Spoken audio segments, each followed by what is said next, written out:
And at this point, I would like to ask everyone to join us in the Pledge of Allegiance.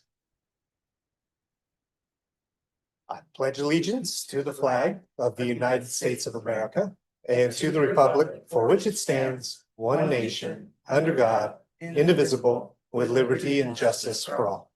Great.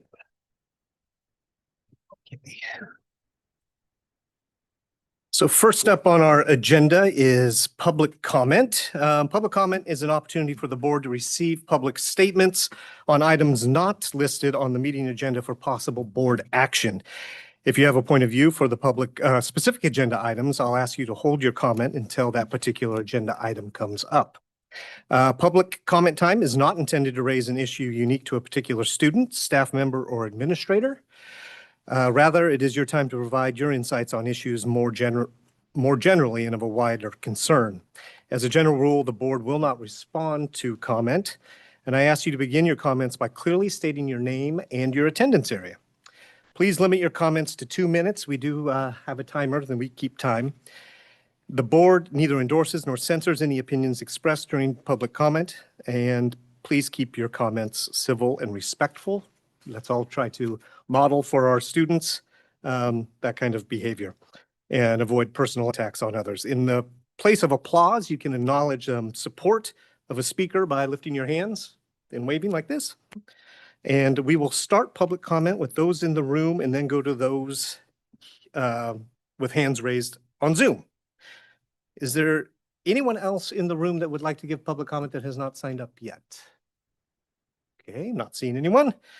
Anyone on, oh, no, we'll wait for Zoom. Okay, so I guess we will start then. I do have several people signed up for an agenda item that we'll be taking up later. So we will start with instead Vanessa Lang, who is going, is Vanessa in the room? Yes, come on up. Yes, you can just speak right here at the podium. Just state your name and again, your attendance area. That would be helpful. Hi, my name is Vanessa Lang, and I have a student that attends Maywood Middle School. Good evening. I'm here tonight to express serious concerns regarding safety, follow-through, and communication at Maywood, particularly in how threats, Title IX related issues, and student safety reports are addressed. When students report significant safety concerns to staff, parents should be notified in a timely and transparent manner. Instead, many families experience silence. On Tuesday evening, no communication was sent until parents began calling one another and law enforcement, only to be told that officers were unaware of any issues. As a parent, that was terrifying. It is unacceptable that communication only occurred after panic had already set in.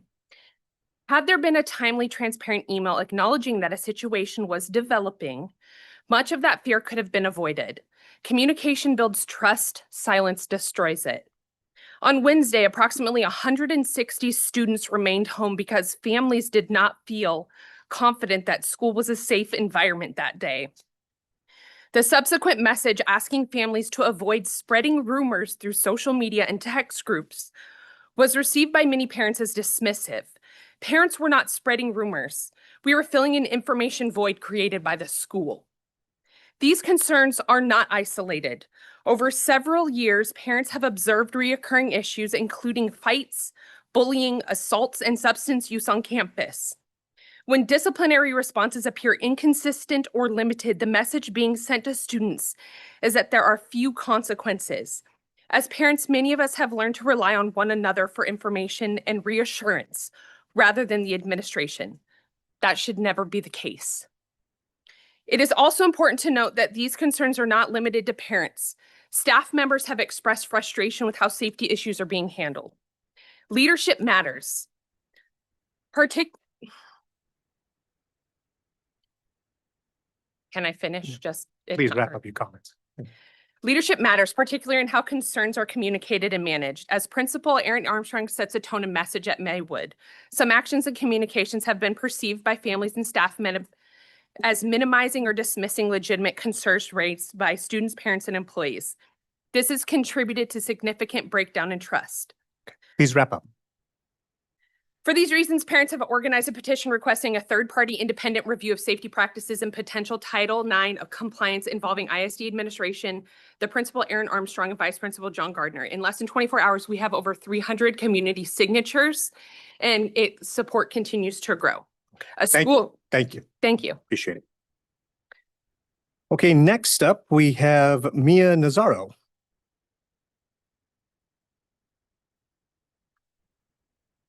Mia Nazaro, Grand Ridge Elementary. Your employees leverage their inherent power dynamics, legal authority, and public funds over parents to inappropriately lower the service level of a child's IEP. The systemic issue is clear through the number of complaints and the due process request initiated by parents, which you can access by looking at the procedural records. I informed the team for our IEP for our daughter that the planned 1-hour meeting was insufficient to reach an agreement while maintaining my daughter's services. Instead of collaborating, the district treated the hour like an ultimatum: agree to the cuts or have them imposed regardless. This take it or leave it attitude isn't just poor practice, it is a blatant disregard for my rights as a parent and a violation of IDEA. A special education director is materially misrepresenting IDEA rights, creating procedural violations that invalidate IEP decisions. When I requested a stay put to allow for further negotiation or an independent educational evaluation, an evaluation that the director herself had said she felt was needed earlier in an email, I was told it was impossible. I was falsely informed that the IEP would take effect regardless of my consent, and that due process requires an attorney and a pre-meeting filing. These are blatant falsehoods. Parents can trigger stay put protections by requesting mediation or due process within 15 days of notice, no attorney required. I filed for due process immediately. We have now hired an attorney and will incur legal fees, as will the district. Your employees show reckless disregard for the use of public funds, using power dynamics to bully and coerce parents into accepting inadequate services. The district prefers to pay outside counsel like Pacifica Law rather than collaborate, failing its duty to provide a free, appropriate public education. You are not holding staff accountable for a known pattern in Issaquah of not meeting the educational needs of children with disabilities. Thank you. Okay, Stephen, do we have anyone on Zoom? No, okay. Okay. We will then now move on to the approval of the consent agenda. The consent agenda is a meeting management tool whereby the board is able to pass multiple items with one motion. The consent agenda items have been reviewed by the board prior to the meeting. Any board member may move an item from the consent agenda and place it on the regular agenda for discussion. Do I have I move the consent agenda be approved as presented. I second. Okay, it has been moved and seconded to approve the consent agenda as presented. All in favor, please say aye. Aye. Aye. Okay, consent agenda passes. Okay, and then next up is the establishment of the regular agenda. Superintendent, are there any changes to the agenda? No, there are no changes to the regular agenda. Okay, fantastic. Moving right along then. Next up on our agenda is a report out on the Regional Town Hall and 2026 Legislative Conference, which are actually two separate events. First of all, members of our board were able to attend a regional town hall on January 7th, 2026 in Bellevue at Newport High School. It was attended by several, I think 12 state legislators, and on the issue of educational funding in the state. And then also this weekend, we had the 2026 Legislative Conference in Seattle as well.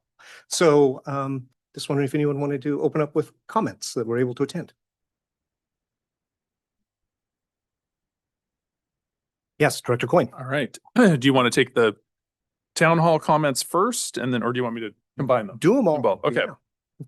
So the funding town hall last week was useful. I mean, I think it's wonderful to get see the community come together, understanding the need for greater funding for public education in the state of Washington. What was great too, and Chris had one of the speaking roles, which is wonderful. The students took the lead in really presenting and taking us through the program. Again, good dialogue, good content.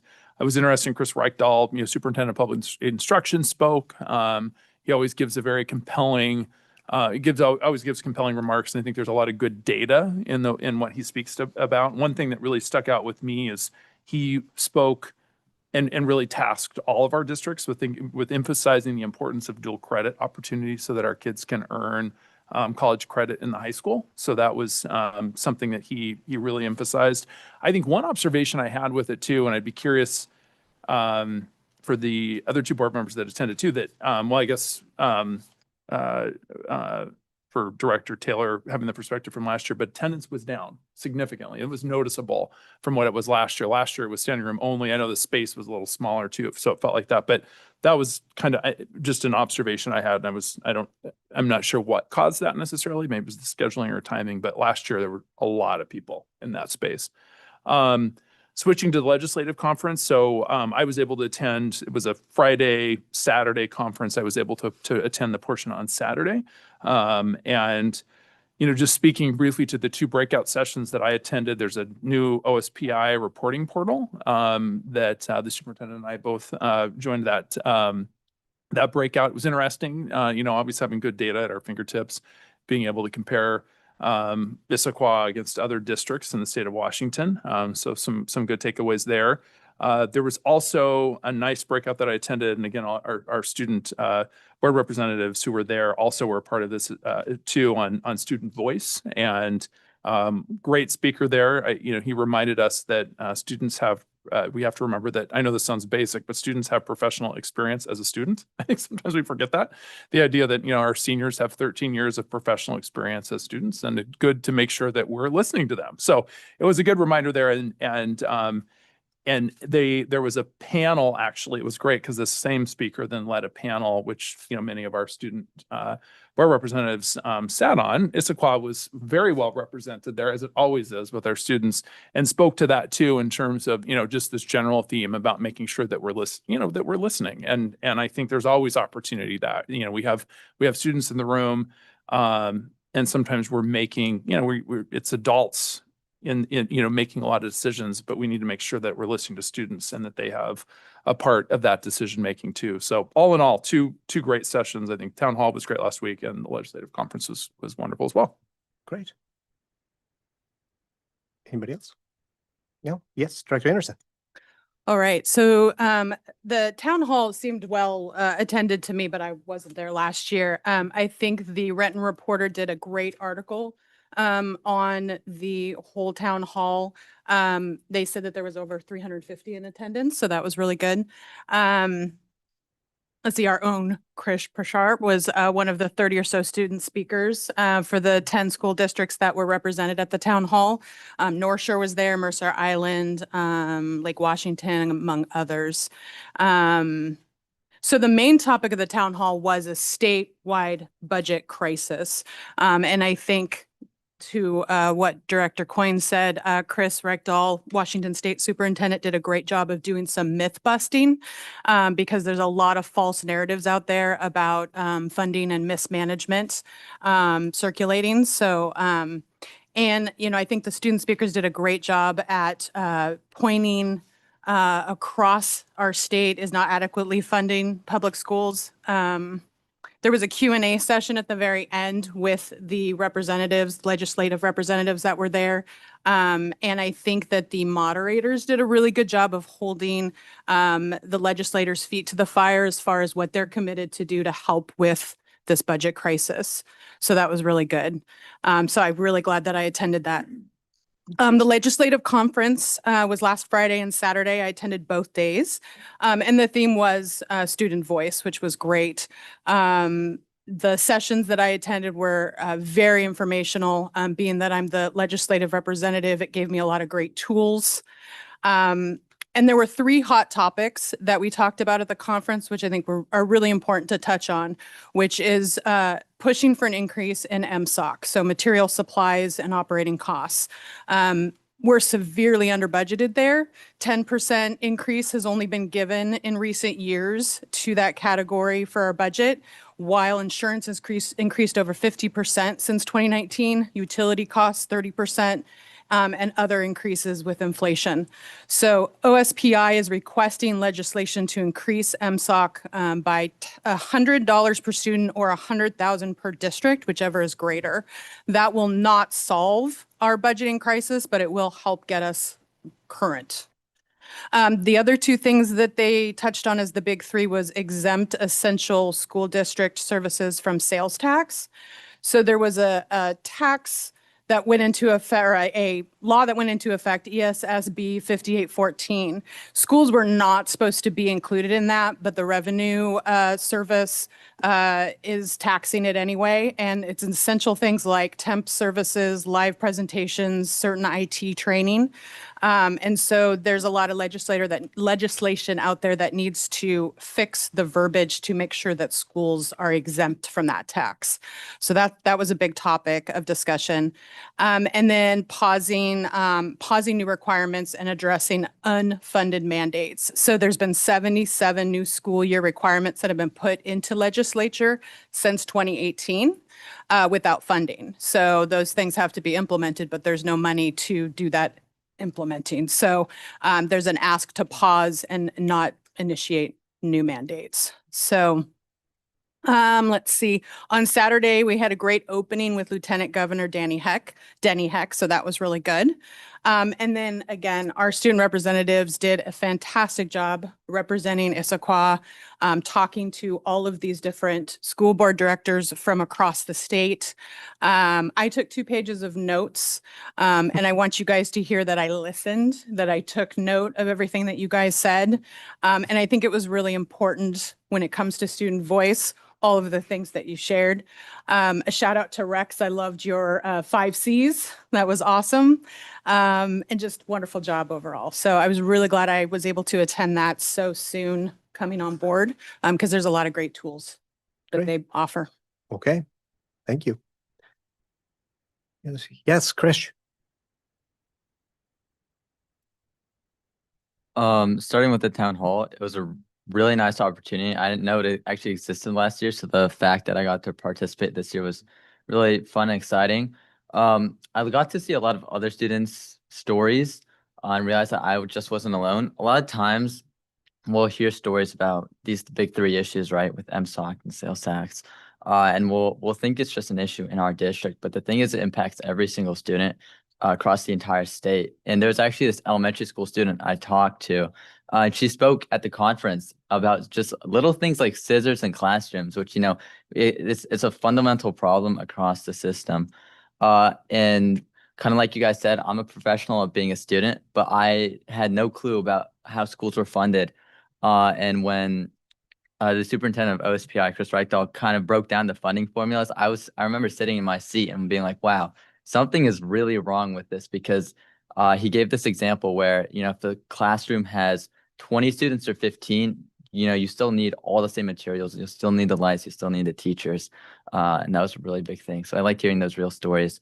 And then the legislative conference was also really fun. It's always fun to see school board directors from across the state and get to meet them and see what they're doing in their own districts.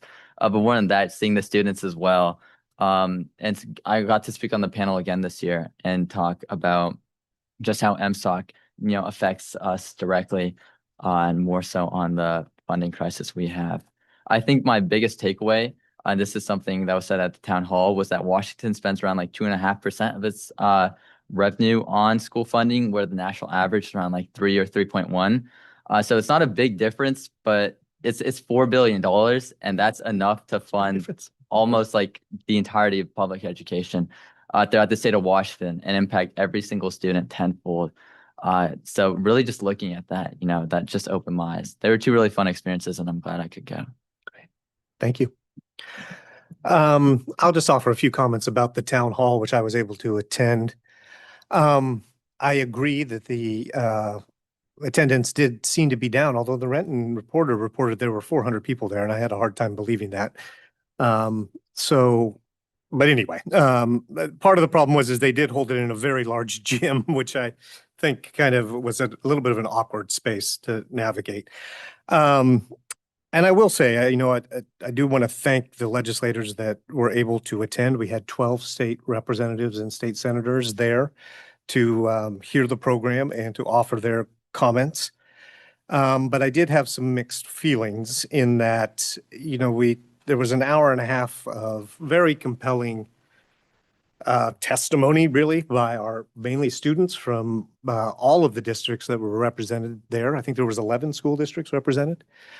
Talking about the funding crisis, lots of data to support all the points that were being made, and then an opportunity for the legislators to give their point of view. And in the end, all of those legislators were given an opportunity to talk about what they were going to do about the funding crisis in the state of Washington. And none of them offered one piece of legislation they were willing to introduce to create more funding for education, or any kind of real tangible steps this session anyway, to help us start working on what is a very large problem that we need to address. So I had some, like I said, mixed feelings about that. I do understand the state is facing a huge budget deficit right now, but I was hoping that we were going to hear someone be a champion for the cause, which unfortunately I didn't hear. So, all righty, I think we will then move on to the next agenda item. Oh, separate. Okay, are you up? Okay, so that will. I did attend both as well, so I can add on a couple of comments. I do want to note and thank both the board directors from all the districts that were represented, as well as our PTSAs and our education associations, as well as our student representatives for organizing. I mean, organizing across so many districts is just fundamentally very challenging. So I saw a lot of improvements on the programming and sort of how we could provide guidance, and agree that there could be things I'm sure that will be reflected on to tighten up for the future. But the fact that the muscle and skill of coalition building was very evident, and I think that is very promising. It is a long game to think about how our schools are funded. And so by having those kinds of coalitions in place and the routines and rituals for a space where our legislators do show up is very powerful. So that was my bright side for the regional town hall. The legislators were great. They did come, and that was a sign of support. And I think it is a pretty complex challenge that we are also facing. So that's on the regional town hall. On the legislative conference, we were joined by several members of the team: Martin Turney, Jacqueline Downey, Marcel Hauser, and Mark Sherwood throughout the weekend. And we were able to attend as many sessions as possible, but heard some great speakers as well. I would say the highlight certainly was the student panels. And so just wanted to echo my appreciation and affirmation for our students who represent your own professional experiences of, in your time in school, as well as the district at large. So thank you. Okay. Sorry, Milo. Go ahead, please. Gotta get used to calling on the students. No, I'm kidding. Talking about the legislative conference, I didn't go to the other thing, but I did go to both days of the conference, and I thought it was wonderful to meet with student representatives of other districts and see how they do things differently. I think me and the rest of the students we went to all 3 sessions about like student leadership and making our voice count. And I think us as reps, we saw specifically a lot of student advisory boards and committees from other districts along with their reps. And I think we were really impressed by that. And so that's something that we are looking into right now. And I think I just want to highlight, I love the reminder, and you mentioned that too, that students are, they're professionals at being students. And I just wanted to highlight the fact that it's not just the high school students. And I think that was a pretty big theme too, was that all of our students are professionals, our middle schoolers, our elementary schoolers, even our kindergartners. And so I love being on the student panel. I got to present a start, stop, keep things for like admins, teachers, what they should do to support students. I think we should continuously be asking our students that. Just amazing to be held accountable for involving students of all ages, and just as good reminders. Great. Scanning. Bye.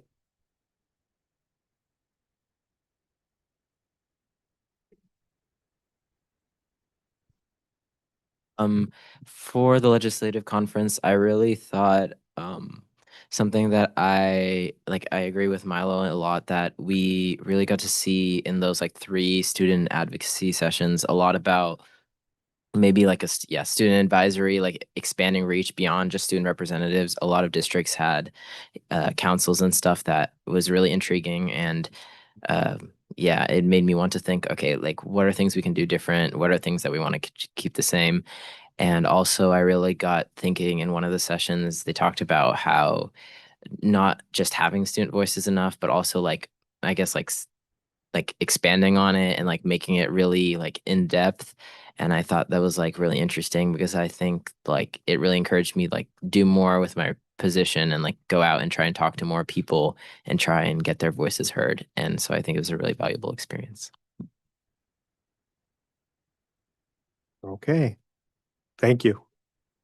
Okay, moving along. Now we will have a recap of a work study that we had this afternoon. The board had an opportunity to meet with ISD administrators this afternoon, and we had an opportunity to discuss OE 14 and results 2 academics. And we'll take this opportunity to recap our discussions. Would anybody like to start? Director Mullings, thank you. I think you did a good job of describing what we were doing this afternoon. I think, the benefit of the work studies are a couple. One is obviously to allow more in-depth conversational time than we have in meetings like this. Allow us to ask more in-depth questions about either topic. Allow, especially with onboarding of new board members, if there's additional questions or background that would be helpful. So, that work study time is valuable. And so happy we got to spend it today on the couple of topics. As far as, OE 14 is going to come up for discussion in a little bit, so I won't get deeply into that. I'll hold my comments specifically on OE 14 and maybe stay more on results 2. I think what's helpful, hopefully in the process of us reviewing data, of monitoring the district, that we haven't, the conversation is really about what information do we think we want to review in order to understand the progress the district is making, to be able to have some dialogue about whether the data as presented is getting to the spirit of what we're hoping for, to answering the questions we want, give the administrative staff some more time to refine before we get to the actual point of reviewing monitoring. So I think that's always helpful. And it also gives us a little bit more soak time in the topic in order to figure out, to form a perspective or ask some additional questions. So work study time in general, always valuable. And, I just think it's helpful people know, like, it's how we spend deeper discussion time on some of these topics versus just the formal meeting. Great. Anybody else? Dr. Gallinger. Thank you to the students who came and listened and participated. I think it's important for, as you think about your roles, to see there's more that we do than just this part. This is probably the smallest part about what our role is this part where we sit up here.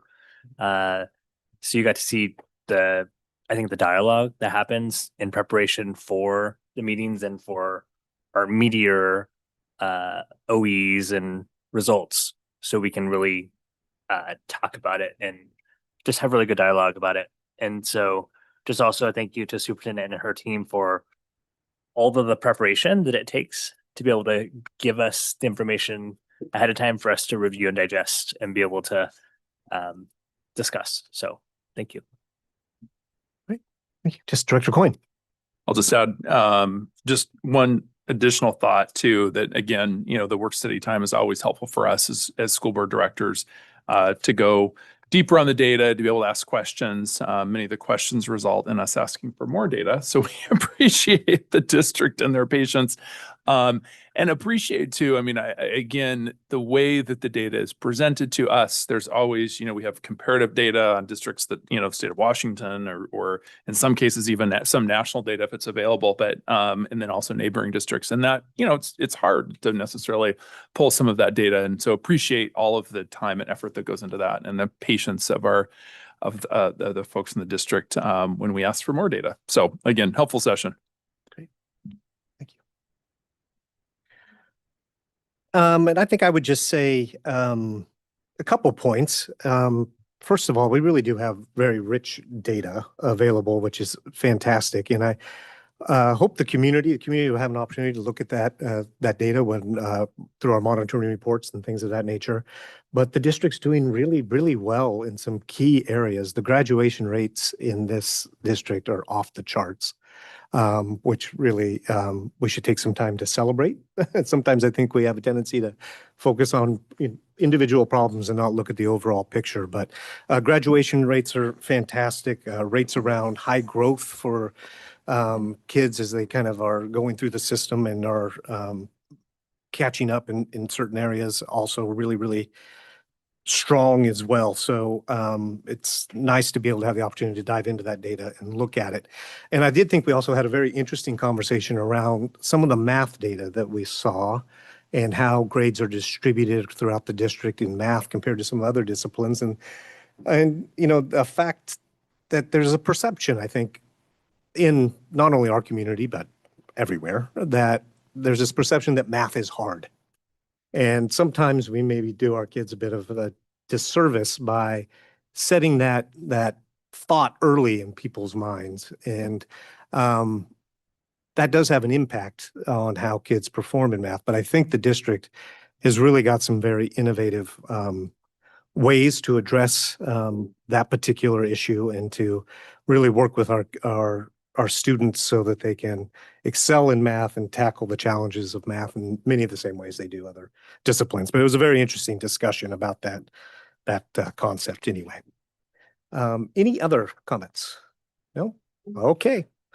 We will move on now to works in progress with the superintendent. Oh, I'm sorry, superintendent, you do have some comments. At some point, I'm not going to forget. It's actually just a great segue, and I can segue in if that's helpful. But I would just add thank you for the conversation. Our team did a really nice job of helping to answer questions, but prepare for this moment in time. And I do want to share that on the math topic, we are aware that that's an area for focus.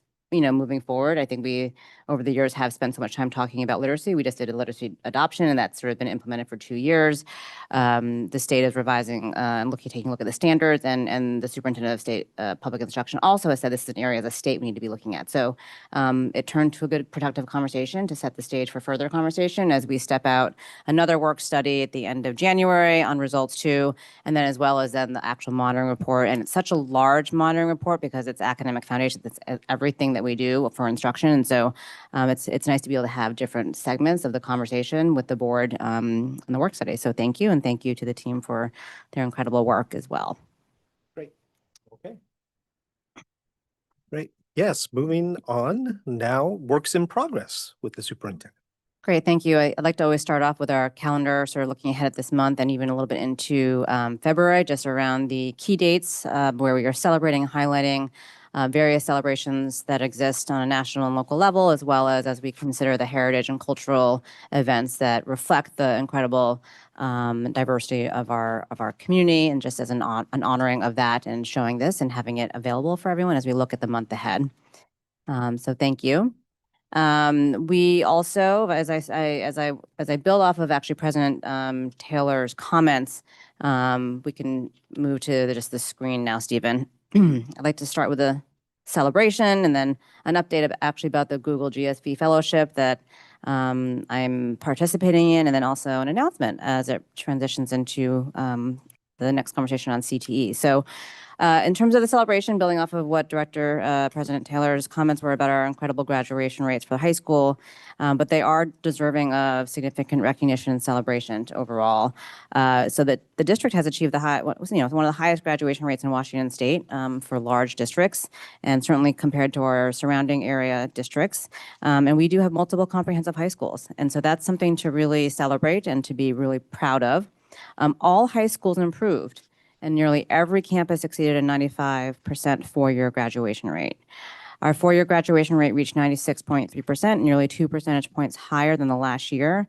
And while the district's four-year plus continuing rate increased to 98.9%, this reflects the continued success in supporting our students who do need additional time to earn their diploma. As part of our ongoing commitment to closing opportunity gaps, graduation rates also improve for students who identify as Black, our students who identify as Indigenous, as Latino and Hispanic, as well as our students with IEPs, as well as our students who come from low-income backgrounds. So that's really something to note.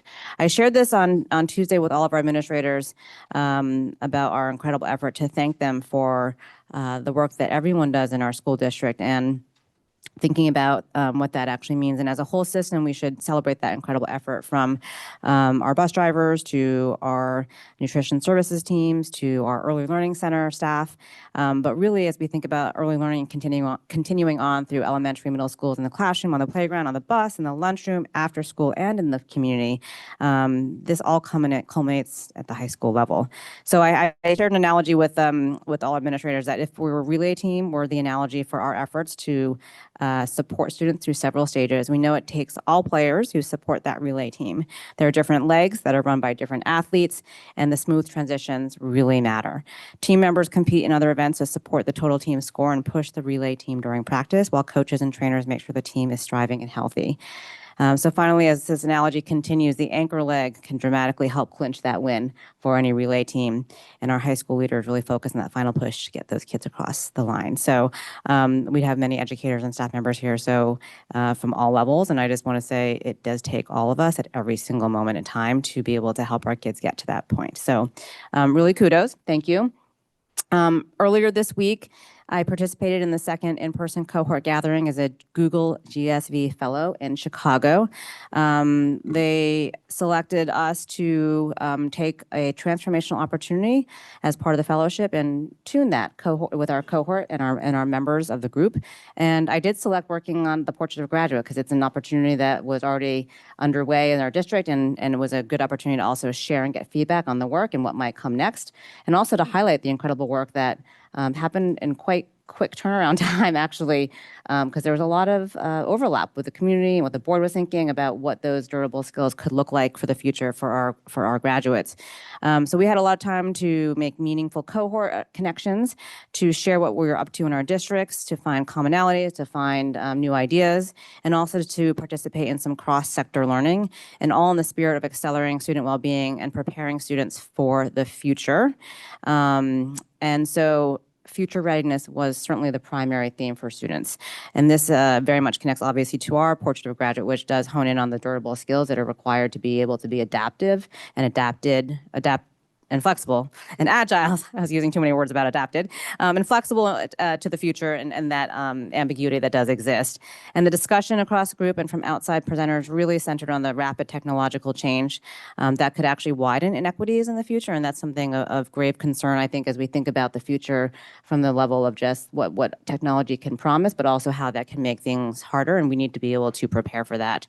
We heard reflections from Adam Leonard, who is the lead for Google School for Leaders, and that was about navigating complexity and change, and really that focus on finding the tensions around different polarities that exist in the system, and thinking really about the and. How do we really get out of a binary thinking of how we address problems, because problems are not so easily neat and clean. They're much more complex than a complicated set of sequential steps that we must solve for. They're really much more adaptive in nature. And now more than ever, that matters as we think about how we as leaders support our students, but how we then also prepare you as students to face that very complicated set of things, or complex set of things, as you leave our schools. We had a leadership case study with Cammie Anderson, the former superintendent of Newark Public Schools, who led during the time when Mark Zuckerberg infused $100 million to support turnaround efforts. She's actually she was probably my first boss outside of after teaching in the classroom. And so it was really especially powerful for me to hear her and her reflections nearly 2 decades later, about those efforts in Newark, and a completely different set of contexts, but really in the spirit of making sure access and opportunity was available to every single student in that school district. We heard a cross-sector innovation panel from different leaders who are working on different aspects of how to help support students. We learned from the head of learning and product innovation at Google and how Google innovates. And then we talked a lot about the future of AI with Alex Cotran, the CEO of the AI Education Project. A lot of the work, again, was how rapidly things are changing and how even in December alone, there was just some real specific leaps and advancements in how there are agents who are doing coding for AI. And so when you think about the skills that we've been preparing ourselves for this next future, it has been very much centered on learning how to code.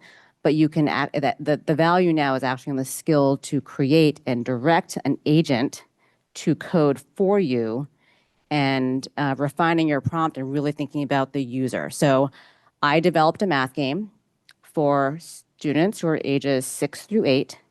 And I said, I want it to be a multiplayer game. I want it to focus on addition, multiplication, subtraction, and division.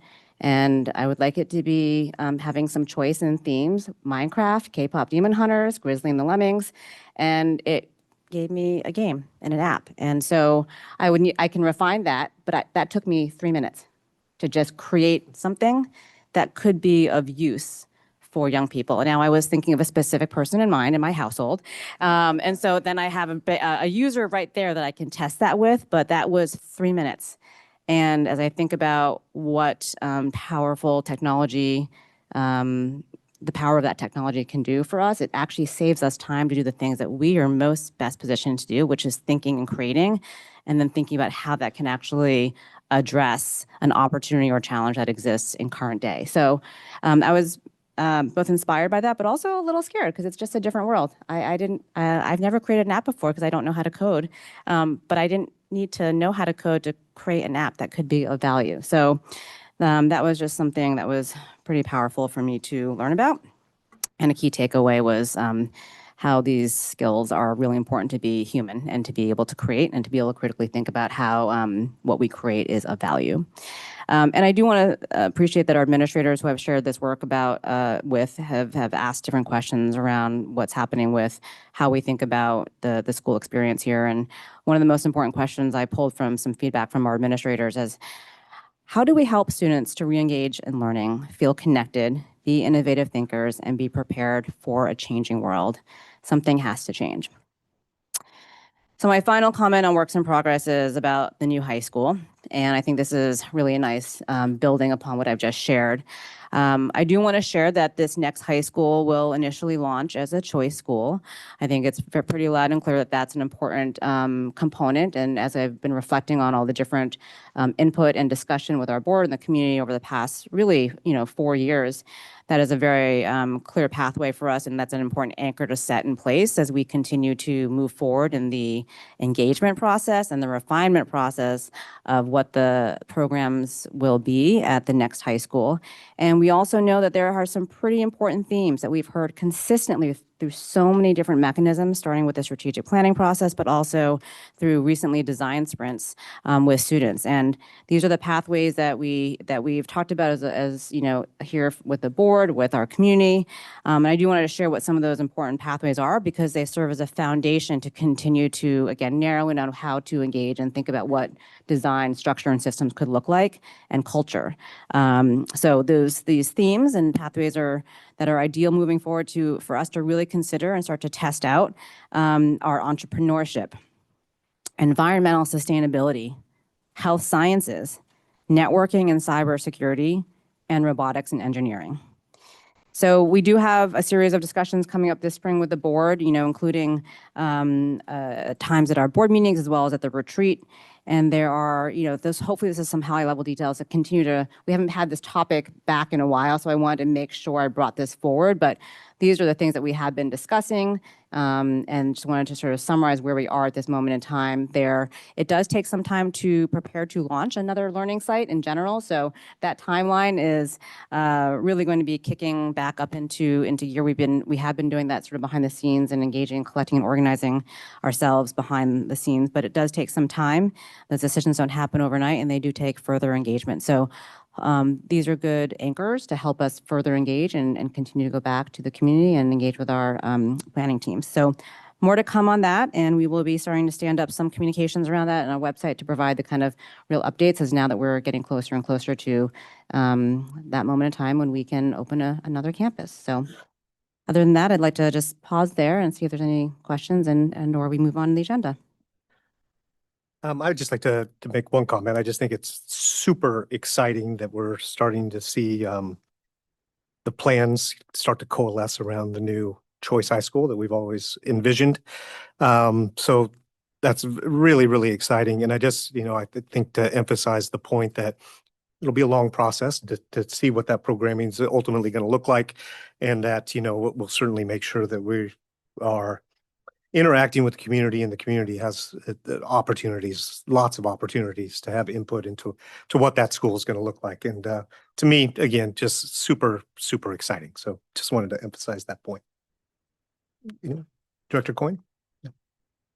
I'll just add to exciting news. And I think hearing about the fact that really, the intent is to open as a choice school. I think there's been conversation, and I think we've been thinking that was probably going to be the direction, but it's nice to hear that will be the plan. And I reflect on, when the second go around with our bond last year that failed, and I was pretty determined to knock on as many doors as I possibly could in our community. And I talked to a lot of people, and there was something that I heard, and I think at the time I wasn't necessarily wanting to hear, and that was choice. We want choice. Our kids want some level of agency to pick something that aligns more closely to their career track. And frankly, and I hear this all the time, probably, as a board director living in the community, we're always approached by members of the community who have thoughts.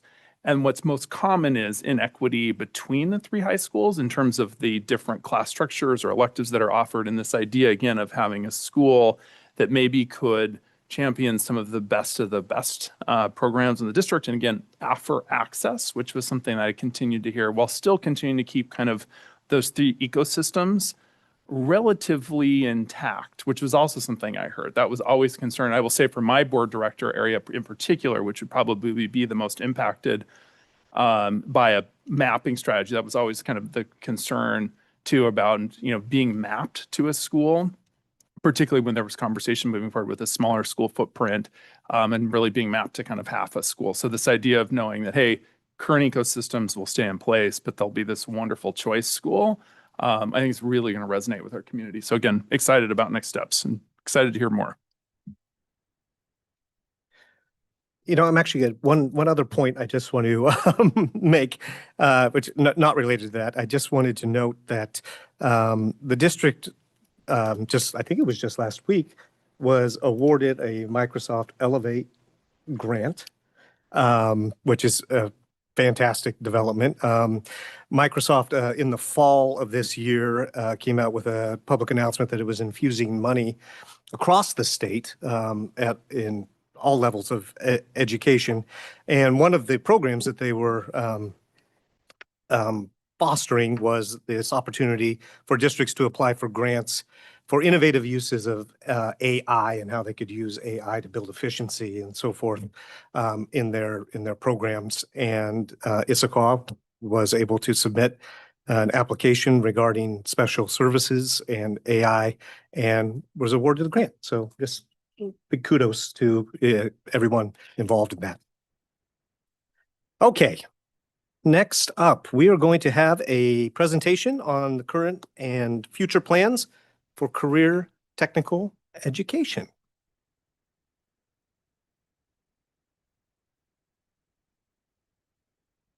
All right, so welcome to the podium, Lisa Neighbors, and then we also are supported by Rich Mellish, and I'll let you introduce yourself and take this away in terms of sharing an update about where we are with career technical education. Absolutely. Thank you. Good evening, school board, My name is Lisa Neighbors. I am the CTE Director for the Issaquah School District. In the last year, CTE has implemented a new aerospace manufacturing course to support students interested in aerospace design, manufacturing and assembly fields, we have expanded access to industry recognized credentials, and we're partnering with the High School Innovation to expand the Career Kickstart program to every comprehensive high school through generous funding from the Issaquah Schools Foundation. I always want to begin by grounding in the data. So what you see here are the top 6 saved careers in Zello, which is our high school and beyond plan platform. In order, starting from the most saved, lawyer, and on down. Actually, that's not true. The most saved is still professional athlete. I always leave that out. As we plan CTE pathways, we continually monitor employment demand and wage projections from Washington's Employment Security Department. This data helps ensure we're aligning the programs with high skill, high demand, living wage careers. And it also helps us anticipate how emerging technologies may reshape the workforce. This year, we launched our first aerospace manufacturing Core Plus cohort with 12 11th and 12th grade students. This is a 3-hour per day program that integrates applied physics, material science, third-year math, and technical writing into aerospace manufacturing. The course is facilitated as a WANET course, which means it's open to all 11th and 12th graders, including those in our WANET consortium districts that surround us. Students who successfully complete this course are given higher consideration for manufacturing jobs at Boeing and have access to a summer manufacturing internship at a Boeing site. Students are already sharing meaningful feedback. They're seeing real-world connections to engineering, building confidence with precision tools, and exploring aviation and manufacturing-related career possibilities. Ensuring long-term sustainability will include strong recruitment from students and continued partnership with the industry. These are just a few quotes from students in the class right now and the reasons that they took the course. One of the most valuable components of CTE is access to industry recognized credentials, which are certifications that help students gain employment or accelerate post-secondary training. This slide shows the most requested credentials in King County job postings. You'll notice many, like the food handler and first aid CPR, are already offered in our high schools, as noted by the yellow highlight. A few additional options, like certified nursing assistant and automotive service excellence, are accessible through at the high school level through academic WANET programs.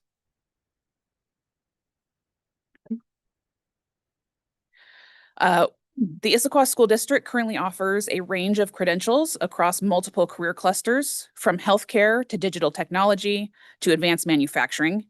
In 2020, last school year, 24-25, we expanded access to industry recognized credentials in high school. And as a result, over 2,100 certifications were earned by students across all of these career clusters in all 3 comprehensive high schools.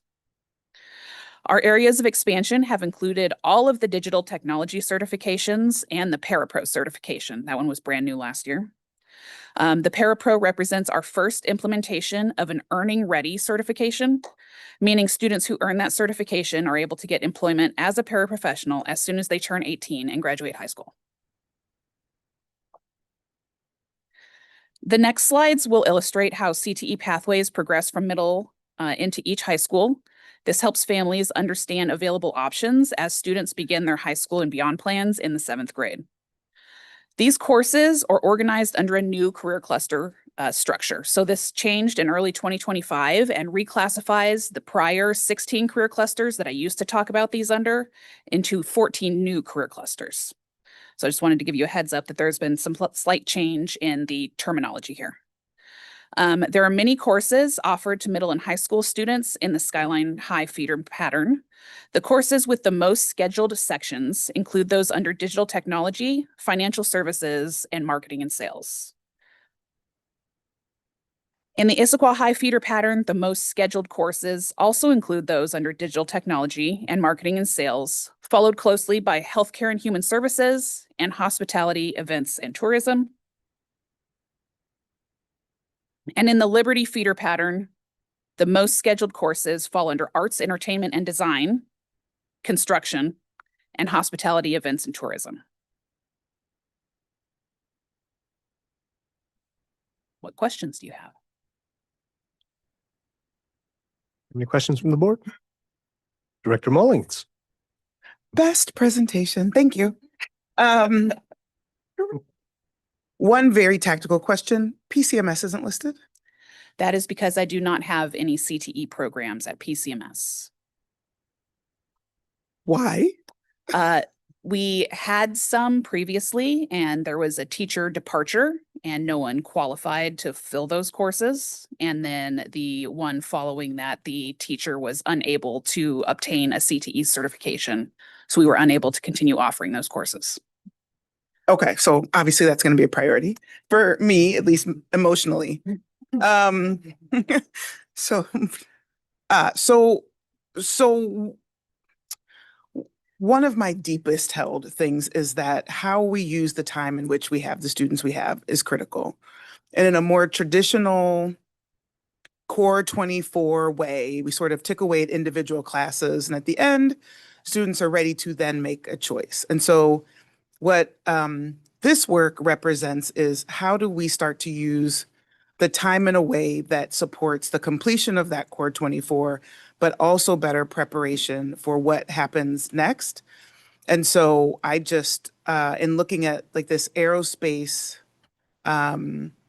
manufacturing course, it is just an absolute beautiful representation of what's possible in the time we have with the students we have, when we can think more creatively outside of ticking off the individual boxes. So I just can't commend more that example and desperately await how many more ways we can do this. And I love talking about it on the heels of talking about the new high school, because often today, one of the things we're most limited by in offering more to our high school students is the number of students we have in every one of our buildings, right? How we can use our space in each building. So often, we will get commentary that's deeply frustrating to me is, well, why aren't you thinking of that for X other high school? Because there's too many kids in it. Like that's the answer, legit, full stop. So if we can combine making room with a wonderful new choice option, and then the more creative, substantive thinking about how do we stack how we're spending the time of our students, the output goes from sampling and being curious about topics to leaving with real, actionable, earning ready experience, which is just exciting beyond measure for me. So obviously we have to figure out PCMS. That's great. So I just, it's literally my hap when I opened this, 2 days ago, whenever I opened it, it's just doves singing for me. So thank you. Director Gallinger. And that's why we put it on the agenda for you, is like we knew. No. Yes, middle schools. Is 12 the magic number for Core Plus for aerospace, or tell me about, like, is there expansion in the future? Also, that's just one of many Core Plus programs. So is there a plan to expand the Core Plus options? So just a little bit more about that, and then I'll have a follow-up question. Absolutely. So we started the school year with 15 students in that program. 2 of them dropped within the first week. I don't think this course was the right fit for their career interests. Understandable. Actually, our magic number, I want to say, may have been 12 to run the course. I've been talking with the instructor to increase encouraging students who are interested in this field to enroll in the course in the future. And then we are also going to, Wannick has an open house annually. And so the instructor will also be going to that to encourage consortium students to attend as well. Which school is it housed at? Liberty. At Liberty. Yeah, we laid it over the welding shop. Perfect. And then do we transport kids, or they have to get themselves there? I'm just The curious. students have to get themselves there. Yeah. Okay. And what are the future Core Plus programs that you've looked at? As of right now, we are working on kind of sussing out the courses for the new high school and how those might overlap. As it stands right now, we're not looking at expanding Core Plus options, but we're looking at taking that program style where the kids are learning academic skills under a career-related umbrella and bringing that into the new high school and what that'll look like with the pathways superintendent mentioned a few minutes ago. Okay.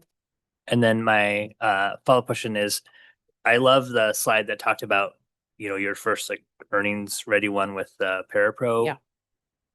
Is there any thoughts of having a CNA program?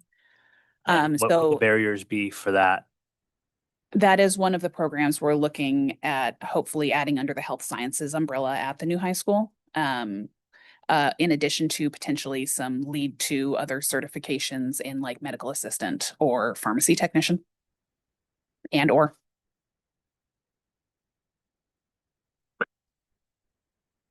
Director Anderson? Yes. I just wanted to comment. Thank you so much for this update. CTE is also very close to my heart.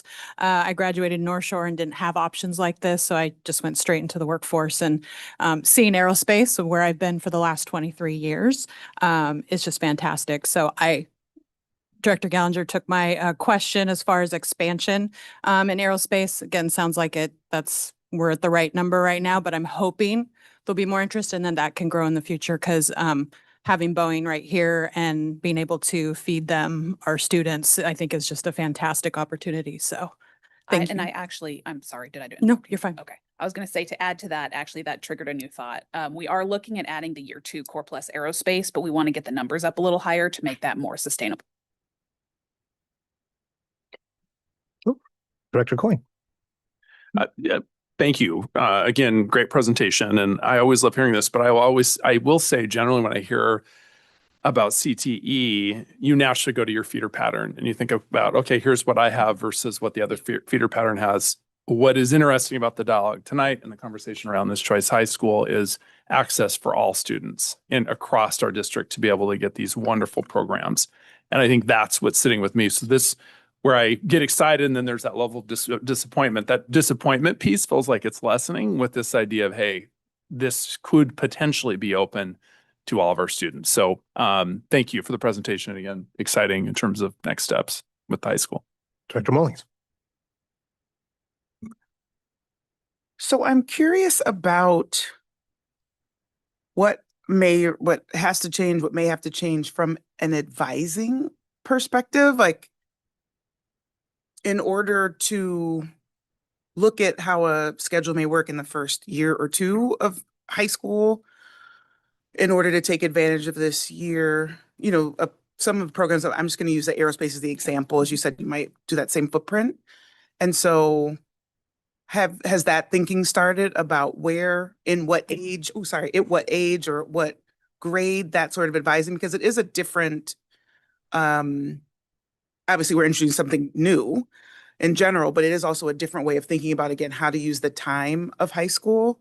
So has there been any thinking so far about how this fits into the advising process along the way of who could take advantage or how they take advantage of it? Yeah, so we have been working through the strategic plan process actually for the last 3 years to try and make the high school and beyond planning more robust. And what I mean by that is not just kids going and doing assignments on their own, which is what it's been in the past, but we're trying to engage the teachers in that process as well, and help educate them on, for example, one of the professional developments we did this year in August for teacher returning back to work was around how to better support all student pathways, and what resources exist when a student comes to you and says, hey, I'm interested in doing these things, like what should I do?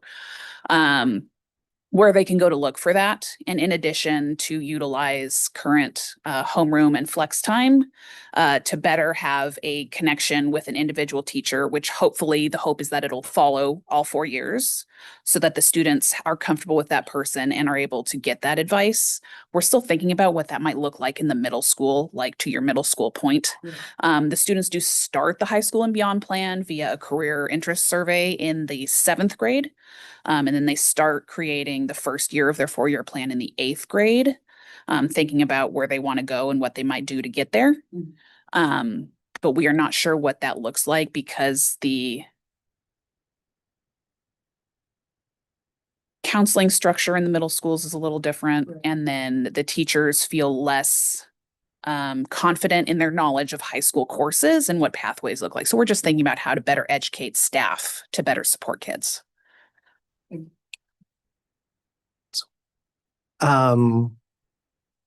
Okay, I actually had a whole bunch of really insightful comments written down in my digital notebook here, which has died. So those are lost to time now, but basically, it really all just boiled down to CTE is really cool. And I will just say, though, the one thing that I was really struck with, in particular with the aerospace program, is what a great reflection that is of the portrait of a graduate that we talk about all the time, about building durable skills in kids, them having these students having the opportunity to engage in a program where they can collaborate, think critically, work on projects, all of those things. I just thought it was such a fantastic example of what we've been talking about. So that is all I have. Any other comments? Okay. Nothing from the students. All right. Thank you very much. Next on the agenda is a update on the levy, and the administration is going to provide particulars on communications and the levy overall. Yeah, before we get started, we are continuing with many presentations. So Mr. Tony and I were able to do a presentation today at Issaquah High School. And over to you. Yes, thank you, Superintendent. So we're going to bring us up to speed on where we're at in the renewal levy process. So just a kind of a reminder and a little bit of information for the public. The focus in 2026, first, Proposition 1, 4-year educational programs and operations renewal levy. That's the general fund operating supplement to what we get from the state and federal government. It continues the programs we're already doing, right? And for context, about 16.6% of the general fund operating budget. The second Proposition 2, the capital renewal levy contains technology and critical repairs, helps us continue to deliver up-to-date classroom technology, making the highest impact repairs to our buildings. And we like to continue to make the point that there is no new construction involved in the capital renewal levy. Also a 1-year transportation levy. Exciting wrinkle this time is that we're able to, if passed, expand into our pilot of electric buses and add electric charging infrastructure if this passes. Okay. So some important facts. I kind of alluded to it just a second ago. These fill in the gaps. So these renewal levies fill in the gaps where the state and federal government fall short to what we really need for these modern basic education. These were designed to keep the tax rate, the rate per thousand of assessed value, stable over the 4-year period. These 3 levies work together in various ways, but one example is that when you have a healthy capital fund with critical repairs funding, you are not spending money on repairing things in your general fund, dollars that should be used in the classroom where they belong.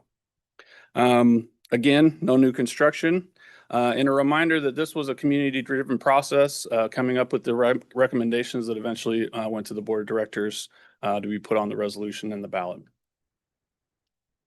Wanted to show, just flash up here some of the common themes we're seeing.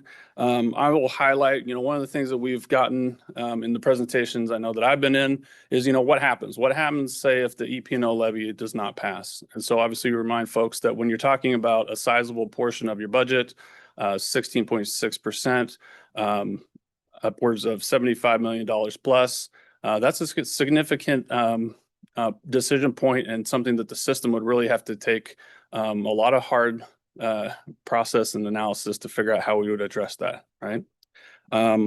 Also, all of these things are being used as we hear themes out there. Those are being transferred into our frequently asked questions and being used in our messaging going forward so that hopefully we can answer those questions before people, hear them in a presentation or don't see what they are looking for. A little bit on the timeline here. Again, the levy committee was earlier in the fall. The recommendation obviously went to the board. We are in this fact, information coordination and sharing phase right now. Ballots will be mailed out next week, so it's coming right up. Last day to register is February 2nd, and that election date being February 10th. Okay. Thank you, Mr. Attorney. Just to reiterate on the terms of the communication timeline, we're still obviously, connecting with a lot of local associations. Actually just came back from a presentation up in Sammamish. Had a good opportunity to hear some of the very similar common themes from those folks and that Mr. Attorney just shared with you. So continuing doing some outreach, continuing sharing information through our bulletins on social media, some of our sponsored ad work. So we're just in that ongoing phase right now. We'll have some additional, you'll see some additional videos and that kind of stuff starting to really be released out this week. So we're just certainly in the strong sense of the campaign phase. And just a reminder in terms of we have a lot of different led presentations that we're doing. Certainly we're continuing at our all staff, multiple departments. Departments are asking sometimes some of us to come and present to them. PTSA meetings are very important. And some of the common themes we're still hearing is people want some clarity between what a levy and a bond is. So we have to go back to the basics at almost all of these presentations. I just did it this evening and it was some people were eye-opening. Oh, you're not going to be constructing a new school with these levies. So that was a very, very nice opportunity to connect with some of those folks.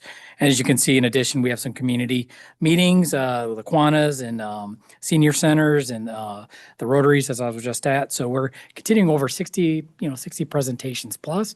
And anytime somebody asks us to take on a new one, we're taking it on. So we'll be continuing to do that work. Our assets are out there. Mr. Attorney, our mailer has been out to the post office. I've heard from a few people that they've already received it. Excellent, excellent. And that was our goal, is to get out the week prior to the ballots being dropped. So we can obviously get into people's hearts and minds early. And also an opportunity at these presentations to remind people to leverage the actual ballot boxes, the enrollment or the voter boxes to drop them off versus just at the post office, as we're hearing some possible delays at the post office may continue in this ballot cycle.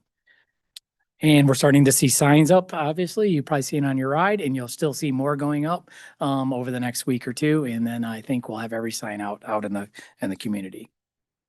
And that is it. I wanted to wrap it up pretty quick for you. So I'm open to any questions if you'd like me to provide any, or Mr. Attorney. Any questions from the board? No? Have any questions? Have a comment? Director couple Mullins, comments. please.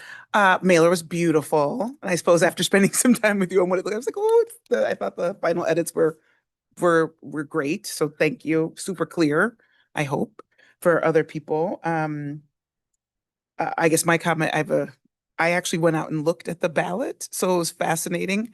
One of the things I was really interested in is the tone of voice taken in the pro statements that are actually written from our students. So I was excited to see, I know we assigned a student to work on that, like when we do the selection of who does it. And so it was great to actually have the statements in the ballot written from a student's perspective. So that was another really cool place to see student voice show up.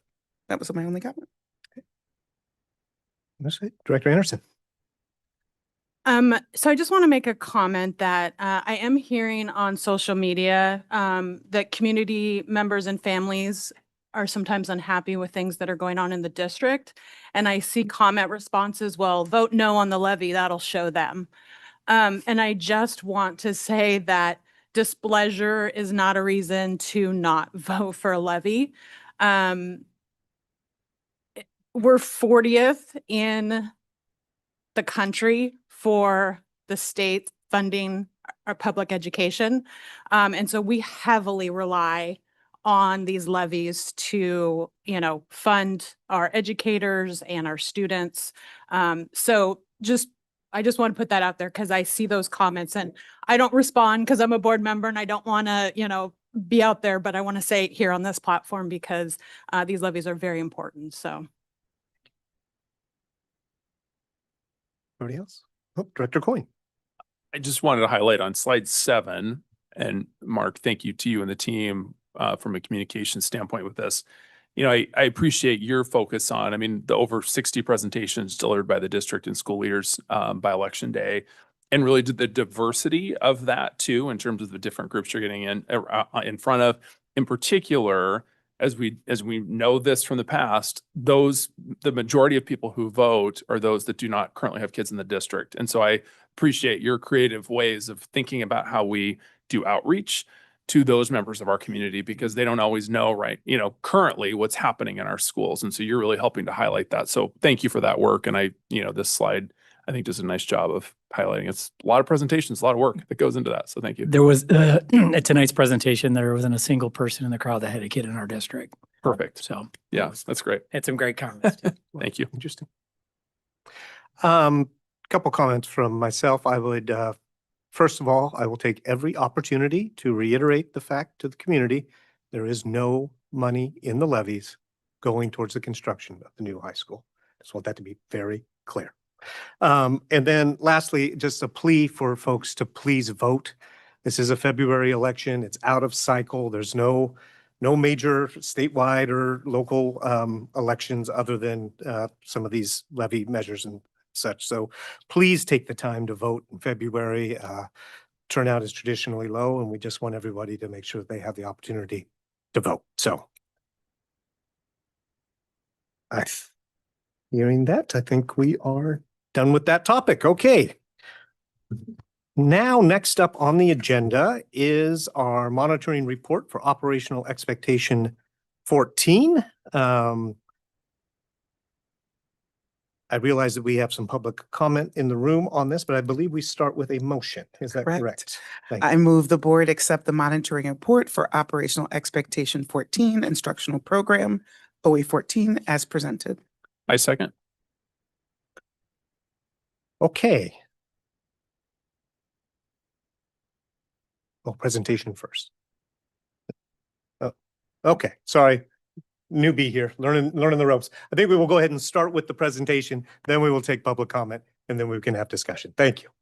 All right. Hey, well, good evening, board directors, Assistant Superintendent Jacqueline Downey, Shereen Carver, Executive Director of Special Services, and myself, Rich Mellish, Executive Director of Teaching and Learning Services, are here to introduce the report on Operational Expectation 14 instructional program. This report has been subject of a few work studies where the school board has engaged with district leadership, so our conversation about this report is not starting from scratch. And we submit this report with one exception to 14.3. In today's work study, our admin team presented our plan for realignment with expectations. OE 14 is a very robust report as it describes the current state and areas of continuous improvement for our instructional programs, a core function of our district. We know that you have read the report, so rather than introduce each section, we will highlight a few themes throughout the report. ISD provides one of the premier educational programs in the state of Washington. We offer a broad range of courses that allow students to explore and build skills in areas of interest, from the arts to career and technology education, as we heard earlier. Students participate in a rich array of advanced learning opportunities. We provide supports for students with diverse needs, with a focus on inclusion and gap closure to increase opportunities and equitable outcomes. We sustain a focus on building our programs and our skills to deliver a culturally responsive education to a community that is rich in culture and linguistic diversity. And we invest in programs to ensure current relevant curriculum. Even as we are proud of our programs we offer our students, we are making strategic and continuous improvements as guided by priority 2 of our strategic plan, academic opportunities. This investment and improvement includes 2 key areas of focus. First, we aim to increase supports for diverse college and career pathways. A large number of our students pursue post-secondary education, and we provide many opportunities to prepare for college and front load with college credits. But not all students pursue college immediately after high school, and we are committed to monitoring and enhancing career interests and opportunities for our students beyond college, including certification and other career prep programs. The second area of strategic investment is to increase equitable opportunities and outcomes. We recognize that to do this, we do not produce equitable or equal outcomes for students who have disabilities and students who identify as Black, African American, or Hispanic Latino. We are committed to a multi-year effort to reduce and eliminate disproportionate outcomes.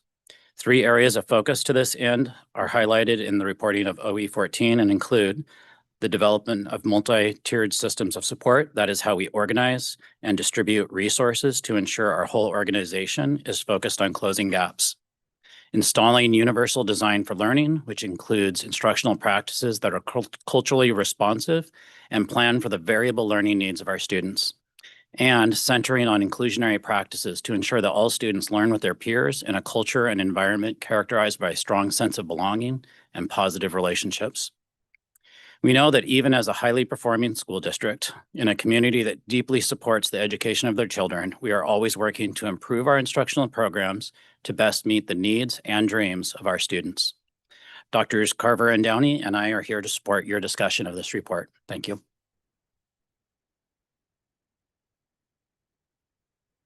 Okay, we will take public comment now on OE 14. I see here, first person signed up is Molly Peterson.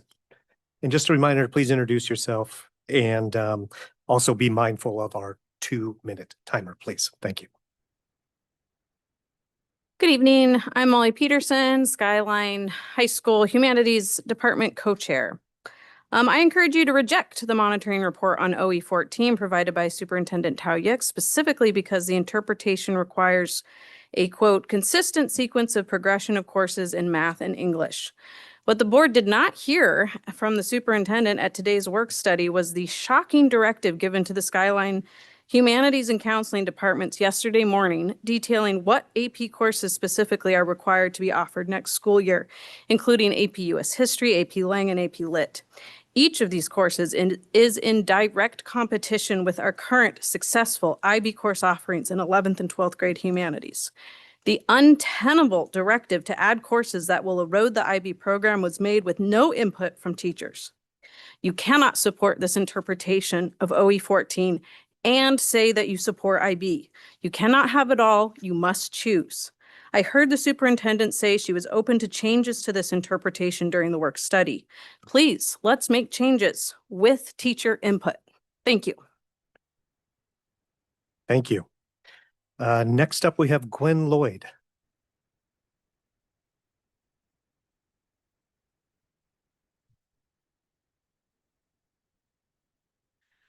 Hello, my name is Gwen Lloyd. I'm a humanities teacher at Skyline High School. I want to focus on our non-college bound kids and the impact that this will have on them, the ones that are struggling to succeed. Our credit recovery courses for our world history classes are completely out of step with what's taught in the classroom because they weren't updated after curriculum adoptions. Students who already struggle basically have to self-teach material in a whole new course and call it credit recovery. I've been asking for 3 years to update those classes, and every time I am told we just don't have the money. I've wished for offerings like wood shop, auto shop, culinary programs for these kids at our school, but I've been told we don't have the money. I've watched as pushing more choices for those at the top of the academic ladder has forced those furthest from educational equity into just a few classes. We have 15 plus students with IEPs and 504s being served in a single classroom. And while we may meet our legal obligation to serve them, we don't meet our moral obligation to actually engage and help them or foster a love of learning. I'm guessing it's because we don't have the money. We don't have the money for the supports that our struggling students need, but we do apparently have the money for 5 new course offerings, all of which require extensive staff training. And let's not forget that we will need to buy books for all of those students, for our highest achievers. These offerings are on top of Running Start, on top of an IB program, on top of online AP offerings. 5 courses that Skyline professionals have made clear we don't need or want. We have the tens of thousands of dollars for those 5 courses. We have the money for the already successful kids, while the others fall further behind. If we want an equitable experience, fine. Then make ISD a school choice district. Give them the option to attend any of the 3 comprehensive high schools and actually support and develop strong programs at each. AP at some, IB at Skyline, elsewhere, more hands-on trades. Thank you. Thank you. Next is Courtney Beatty, excuse me. Thank you. I'm Courtney Beatty. I am a parent of a Skyline junior and a Pine Lake seventh grader, and I am a teacher at Skyline. I teach in the humanities. I teach both English and history. Our master schedule this year is an absolute mess. Due to, in part, because of district mandated additional courses that were added this year. Students, parents, and teachers are still angry about the uneven course loads and the kids' inability to access courses that they want. Many of those courses are the very electives that you guys have been speaking to how important they are tonight. Adding the 9th and 10th grade AP courses to meet the board's directive to offer the same amount of college-bearing courses as Issaquah and Liberty at each grade level would not further harm our master schedule, because our plan to replace our honors SS courses with those AP courses was something that we started to figure out. We didn't love the idea of it. You guys have heard from us a lot, but we were accepting it and we were figuring out a plan to make that work.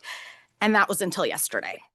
Right now, suddenly 11th and 12th grade AP Humanities courses are being mandated next year, and they are not being added to the board directive. They are not adding more college options. Every 11th grade English teacher or English student at Skyline High School is in a college credit-bearing course this year. Instead, these are just additional ones that we aren't understanding the motivation. It does seem like it is a move against IB. In that, this effect of adding these classes are going to harm our master schedule more. They will run a couple of extra sections. They will further complicate that master schedule, which in turn actually damages student choice. It affects our programs that already kids are struggling to get into because of the way the schedule runs. I asked that the original plan of adding only 9th and 10th grade AP courses, which is what we thought was going to happen until yesterday morning, would be actually reviewed and actually considered rather than this very aggressive plan that suddenly just showed up. Thank you. Thank you. Next is Megan Woofenden-Louis.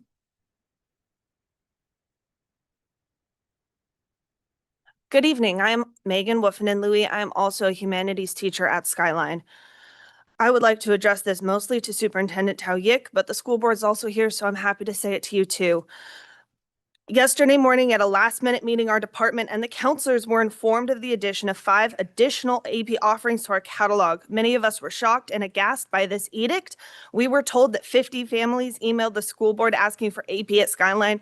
50 families represents 2.2% of our student body. So let me outline the issues with this plan. There are many, as my colleagues have already spoken about, but the 4 ones that I want to focus on. The students will lose out.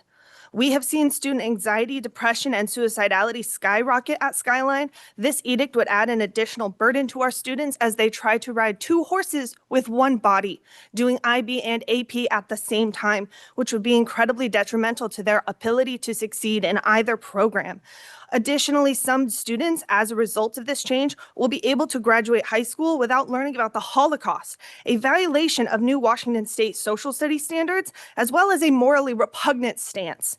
Second, teachers will lose. As my colleagues already shared, the master's schedule was a nightmare this year, but also in my 6 years at Skyline, I have only taught 9th and 10th grade world history, and I have never taught the same curriculum 2 years in a row. This kind of constant change leads to burnout. You are burning out good teachers with this constant change, and I was told this year by representatives of the school district that we would not have another change, and yet here we are. Third, the school will lose. Qualified, passionate staff have devoted their careers to this IB program at Skyline. When this edict has its intended impact of killing IB and a slow, painful death, amazing and beloved teachers will leave Skyline. The school board and administration have shown repeatedly through their actions that they do not respect teacher expertise. And why would teachers work in a school district where their expertise is not valued? Finally, the community will lose. They will lose out on a rigorous and intentional program. Please don't do this. Thank you. Thank you. Stephen, do we have anyone online? No. Okay. Thank you. I will open the floor now for comments. Milo. I have so many questions. On page 2, you talk about increasing the inclusionary practices so neurodivergent students learn alongside their peers. Does alongside, I know we're very particular with wording in the district, does alongside mean the same amount at the same level, or does it just mean alongside with potentially like differences? And also, what inclusionary practices were implemented this year? Because page 7 says that staff indicates the need to improve training for behavioral supports. Did we do that? Are we doing it? how are we supporting our neurodivergent kids? Thanks, Milo. Wonderful question. Yes, so learning alongside. So when we think about inclusionary practices, first and foremost, we need to go back to the fundamental laws that surround special education services. So quick little history lesson goes all the way back to the 70s. And when we think about, so over 50 years ago, thinking about civil rights and access for our students that receive special education services. So special education services are not meant to be segregation or exclusion. So thinking about learning in the least restrictive environment, that can look different for all kinds of different learners based on disability, neurodiversity. So thinking about what does that mean through the provision of an individualized education plan. So that might be accessing the core content with accommodations and modifications. It might mean scaffolding. It might mean a learning different plan within the context of that classroom. So it could mean lots of different things. Also within the context of inclusionary practices, that also means that sometimes students will learn outside of the classroom, but it's what's best and right for them. And yes, we have begun providing training and supports across the system to enhance our ability to plan for and implement learning services that include planning for learner variability. Wonderful. Thank you for educating me. When was the last time an updated credit recovery program curriculum was implemented, like for what the public comment said about like the social studies? I'm just curious. So credit recovery happens in several different settings. So we have summer credit recovery where we have courses that students can take. We have online credit recovery. We have the ability to retake a class for credit recovery in person, taking the class again. And during the COVID time where we had some increased need in COVID recovery, we did some strategic work to really rethink some unfinished learning. It was a temporary measure, and so there are some of those courses that we are currently looking at to reinvent to kind of get out of that kind of unfinished learning kind of mentality that we had coming out of COVID and back into kind of a more true standards based credit recovery. It's always a tension because there's a wonderful idea that for some students, they came close and we don't want to make them have to relearn everything. So there is that kind of idea of unfinished. So in terms of timing, it's been a continuous process where we've added various options through the years. As per your question about the public comments, yes, there are some courses that the secondary education department and the teaching and learning department have identified need significant investment for new revised versions of credit recovery, and that work is in progress. Thank you.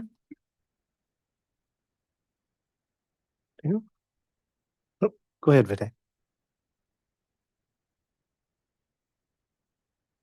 Yeah, so I just wanted to ask about, I saw these the Skyline new APs added in the 2026-2027 school year, and I had a couple of questions.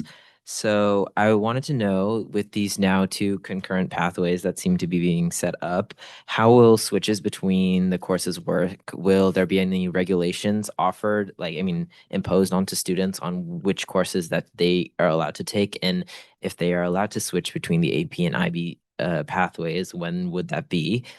And how do we know that the skills built up in between like the AP Humanities classes and the IB Humanities classes will transfer correctly? Because as it stands right now, as I know, in 9th grade and 10th grade, there are a lot of scaffolding skills within the system in building towards IB Humanities in the honors level 9th and 10th grade courses. And I just wanted to kind of get some clarification on how that's planned to be dealt with. Great question. Certainly adding this number of AP courses in the humanities is going to require some adjustments and collaboration to figure out the best pathway forward for implementation. In terms of selection and how our students in certain courses, our approach to all course registration is student choice. So what do students want to take? What are they interested in? What do they feel ready for? So that holds true in this situation as well. A question around advising came up from counselors. And that is something that we'll need to think through. What makes sense for students? And I think, again, each student situation is different and their goals may be different. The reason with the 9th through 12th grade AP course offerings was to provide that progression of learning so that AP and IB could coexist as pathways within the humanities and within math. So that was the intention. Sorry if I'm taking up more time. I also had a couple more questions. I also saw here that AP Literature in 12th grade will be the next natural course for current 11th graders taking IB SL English. And as far as I'm aware, IB English SL is an on-level course offering. So I was just wanting to know, because I know that AP Literature is an honors level course offering. Typically, like, it's more rigorous, so I'm not sure how that jump from English SL, which is an on-level course offering, to an AP literature course would. I just wanted to get some clarity on that. Sure. It is standard level, and yet, depending on how students score on the assessment, they can earn college credit for that class. So it is the option for English that is 1 year, the opportunity to earn college credit in English at Skyline, versus the 2-year IB diploma pathway. So if a student was in the 1-year 11th grade and they wanted a 1-year 12th grade class, a single 12th grade, there wasn't a dual credit option for a single 1-year 12th grade in English at Skyline. So that was the interest in adding the 12th grade English dual credit with AP.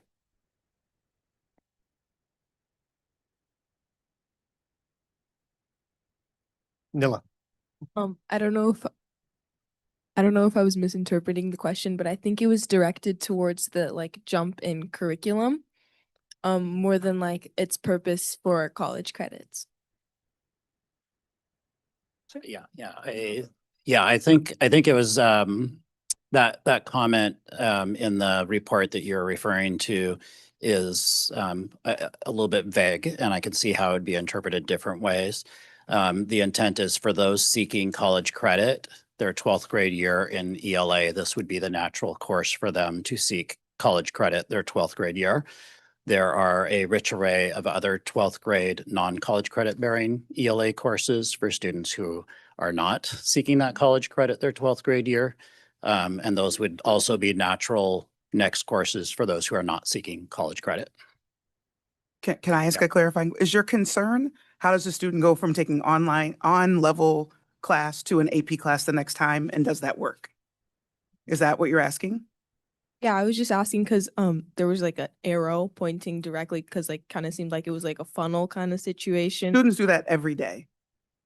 So I feel prepared to take a more rigorous course. They take a more rigorous course. So that is a fairly regular jump. Some kids will be like, no, I don't feel like I'm prepared to take a more rigorous course. So they don't.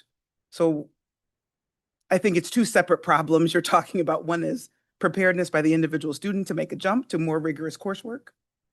Or is it the right next class, and was there one available? They're two separate questions. But yeah, I mean, you own experience. Is there subject matters where you were like, man, I killed that last class. I am ready to take on something more, rigorous, the next level. That's why student choice matters from my perspective. And I think that's what this is most about for me. Is this isn't about what is best for adults in our system or adults in the building. It's about what is best for our students. And what's best for our students is for them to choose their path. And what I just want to bring clarity to, so there's an IB pathway and there's an AP pathway. For IB, there's definitely a structured expectation of the number of courses you must take in order to get a diploma, whatever label you want to use. For AP, you can pick and choose based on your interest. And so it isn't like, oh, if you're going to go the AP pathways you stated, that you would have to take all of those. If your love is math, then by all means, take the math part of it. But it isn't one of those things where gosh, if you took that, you can't pick and choose. So part of being able to separate this is to give our students at Skyline the same choices that our students at Issaquah and Liberty have that they currently don't have right now. And that's what's really important, because not all students, and in fact, less than 1 in 4 students at Skyline actually want to take all of the IB coursework that leads to diploma. So what are we doing for the other 75% of graduating seniors? And that's what this is about. Is there data behind that to support that, Director Garland? Which part? The part that we have all of the, because what I heard is we have 50 families saying that they want this. So do we have data showing that it's more than that and that all of this money that we're putting into this is worth it? Yeah, good question. So I think that was I won't say misinformation, but approaching that. So when this topic came up a year-ish ago in the community, we got like 95% of all the emails we got were like, we want AP. The point was like, we were getting only emails that saying, yes, please implement AP curriculum, not emails that said, please don't touch IB curriculum. That's why I was looking up data showing when we asked the students as well, and 2/3 of our students at Skyline in the survey reported, yes, I would be interested in taking AB coursework in English and in math. So I will send that to the board. Again, this is kind of hard because this is continued conversation that we've had in the community, certainly up in the Sammamish area for numerous years. And I just want to add, there's also the data of how many current Skyline students, even though they are taking IB, also are sitting for AP tests. So we have students on top of their workload to the hundreds, I always forget the number, who are also doing both. So when we talk about stress or strain, to me, that's a phenomenal strain. Like we are taking discretionary time on top of an already rigorous curriculum to take more. But again, this isn't my commentary on this, so we're going to get to what I care about on this one soon. But looks like we have another from Milo.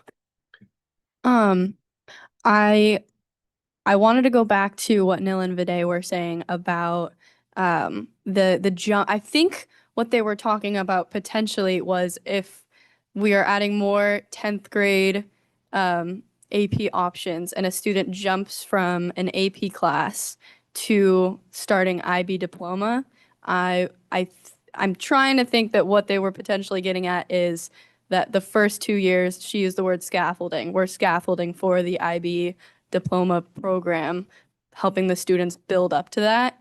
And I think what they were trying to get at is, does that AP prepare them for the same, if they're jumping from AP to IB? Because what I'm getting is that IB and AP are very different.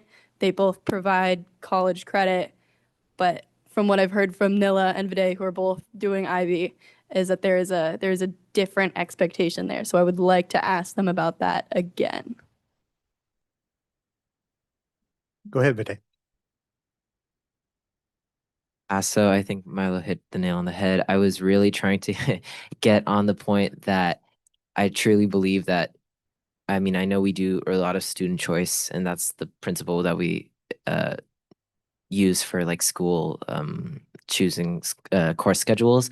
But I think, I mean, obviously I'm not advocating against that. I'm just wondering about if we're setting up students, because students at Skyline are going to be doing the most no matter what. And that is, and sorry, this is a little bit of a side tangent, but if we're talking about the mental health of our students, I know that students are going to want to do as many AP classes as they can do in 9th and 10th grade. And then they're also going to want to do 7 IB classes in 11th and 12th grade.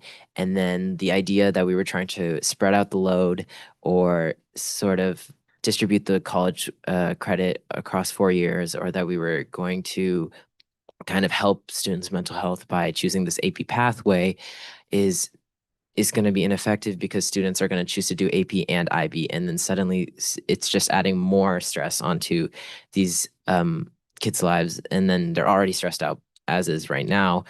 but I think it would end up actually doing the opposite effect that what we think it's going to do, and it's going to stress out kids more. And that's also why I was saying, like, students are probably going to end up doing 9th and 10th grade. They're going to do AP US history, and they're going to be doing AP human geo, and then they're going to hop on over to history HL and Langlit HL, and then all of the work that our humanities department has put into preparing students accordingly so that they can be successful in history HL and Langlit HL is not going to happen, because obviously there's different curriculum expectations that have to be met if they're teaching AP classes. And I feel that students, they're going to do it anyways, but they're going to be set up maybe to be less successful than students who were in the pathway as it was intended. So that's what I was kind of trying to get at. And maybe, yeah. I guess, students are doing this today, correct? And so they're doing it in a self-paced, uninstructed way.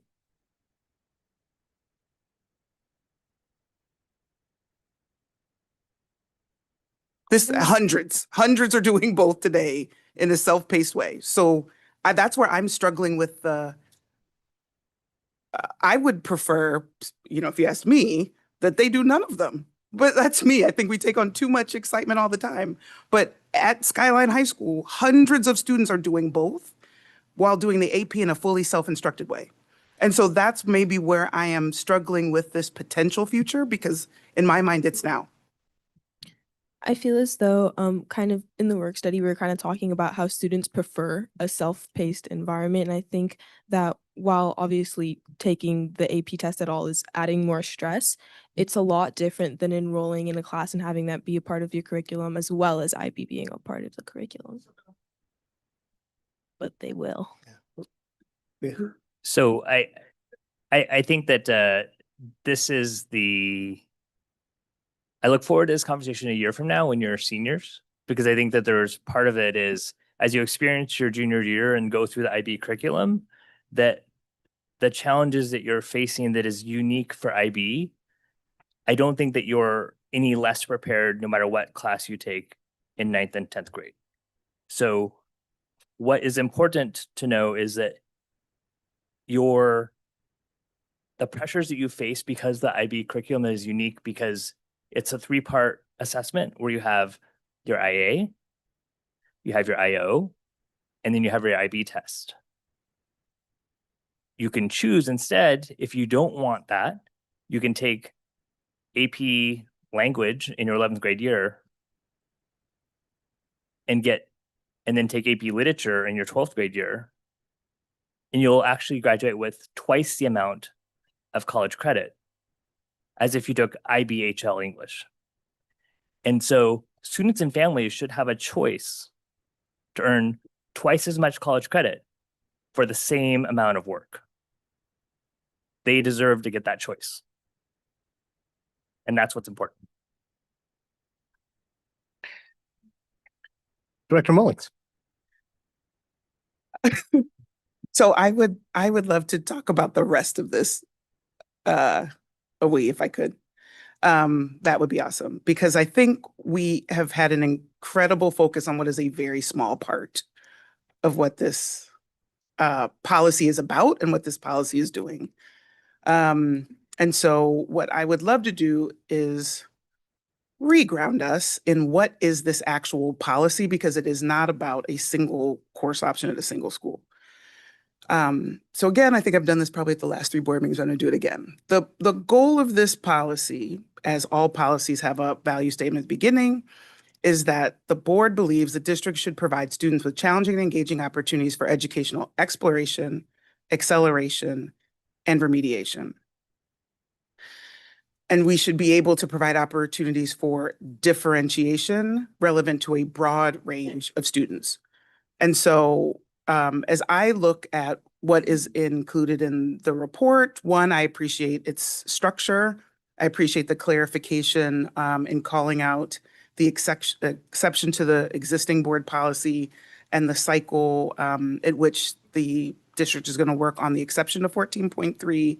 But I also think that there's an incredible amount of other deep information in the report that is about the rest of the way in which we are focusing on ensuring those things I just talked about, exploration, acceleration, as well as remediation.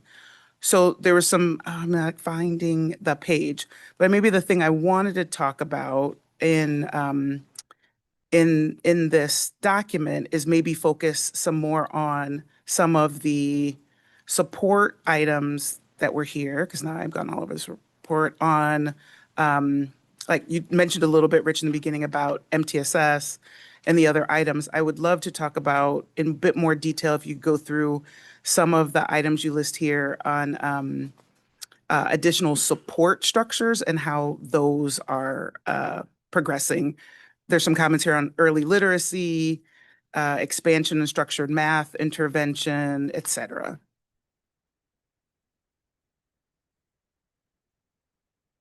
Sorry, I'm looking for that page. Oh, okay. Section where you get Okay. into like continued implementation of UUL. I guess I'd like, oops, sorry, this is off. I'd love to dig into if there's some of these and the newer ones. I'm not sure which one is the best one to pick. I guess is what I'm asking around like the MTSS for success or on the high leverage practices. Where are you seeing the indicator from the support side that we're making additional progress? Yeah. Yeah. It is all definitely a work in progress. Probably some of the, gosh, there is so much going on at once in this area of rethinking our support systems and structures and realigning and reinvestigating the literature and the evidence-based practices. It's become a major part of collaboration between special services and teaching and learning services. We've hired a director of MTSS who also is one of the state leaders in multi-tiered systems of support. So we've really invested a lot in rethinking these things and bringing a higher rigor of research to things like study skills classes, guided studies classes, lab classes, the success block at elementary and how we use our time there, a complete revamping of how we approach title and lap services over the last 5 years. And we've begun to see some really some promising indicators early on. I think that I'm hopeful that we'll be able to bring more and more data that shows that effect as we continue on and go forward, as we discussed with the work study and as we started looking at the results 2 data, just ways that we can really investigate the efficacy of all of those programs is really important to us. So I think the first has been a relentless pursuit of the use of data. So are we getting quick early data in intervening? One of the great early successes of that was at elementary, where almost all of our title app services were focused on reading comprehension. And when we got better assessment data and earlier assessment data in the fall, we learned that we were giving a comprehension intervention to students who could not decode text. And so we revamped the intervention program to really focus on their most primary need to be able to decode that text. And so we're now replicating that with mathematics and building that up through the years. Some really wonderful work happening this year with the middle school math adoption, where we're rethinking kind of like how do we intervene and jump in quick and early in the core class instruction as well as in the supporting systems in middle school to really use some evidence-based approaches, because students who struggle in math need a really strong grounding in the concrete nature of mathematics. So a lot of times you would see middle school, you'd think, oh, we don't need manipulatives in middle school. We're beyond that. We're into the abstractions of mathematics. Well, when a student struggles with mathematics, it's because they can't make that concrete connection. And so really rethinking about the research and what it says about how students who struggle with mathematics learn mathematics differently than students who are just cruising along at standard in mathematics. So we're beginning to see some real promising professional development, some real promising changes in structures and systems. And I'd be remiss to say that the common theme in all of those things has been about executive functioning. And we've talked about that a lot over the years, because it's not just your content, it's how you learn to learn. And so that how do we teach students how to learn math? How do we teach students how to learn to increase their literacy skills is also as important as the learning of the content themselves. So those are, I know that's kind of not, we're still in that phase where we're reconstructing and rebuilding, and we're starting to see some promising results, but I think the best fruits are still to come. Fair enough. Dr. Coyne. Sorry, I'm gonna bring us back to 14.3. I wanted to, sorry.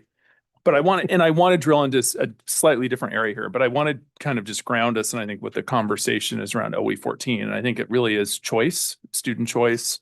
I'll go back to the note from last week that Chris Reichtel mentioned, this idea of schools providing as many college-bearing opportunities for students. I see this doing that in a lot of ways. I also want to note, so if we could, Stephen, if you can go to page 13, something that sits with me, particularly joining, as I joined the board, this, well, for all of us, this has become more important, and that's student funding and funding per FTE. And this idea of running start and it is obviously a viable option for students. But this, we had during our work study conversation, and we see, the number of running start students continue to tick up. And I've had several conversations with members of our community saying, gosh, kids exiting for running start, that changes the culture of the school. And so I go back to choice in our schools. That's a way to retain students. And I think a challenge for the district that I've mentioned tonight too is let's continue to think about retention strategies. How do we keep these kids in our schools? Because again, running start might be a viable option for kids. And I understand that, but because the number continues to tick up and because we're continuing to hear again that changes the culture in a school, I think we need to be aware of that. And obviously the funding follows those students when they leave too. So, I look forward to further conversations with the district on that. And it's a broader conversation, a lot of it tonight around choice, around what's possible with the new high school, around the CTE offerings that will be more broadly, potentially offered, particularly now with this new high school that's being built that will give students more choice. So I'm excited. I see what's possible. And I think a challenge for the district to continue to think about retention. I know, obviously we've also looked at, with the rollout of the online school too, I think a great opportunity. So I really look at this enhancement to 14.3 again as adding more choice, more choice and opportunity, I believe, to retain students. And so, and again, I guess I'll just close by saying I look forward to more conversation around that, the retention of student conversation. Rex.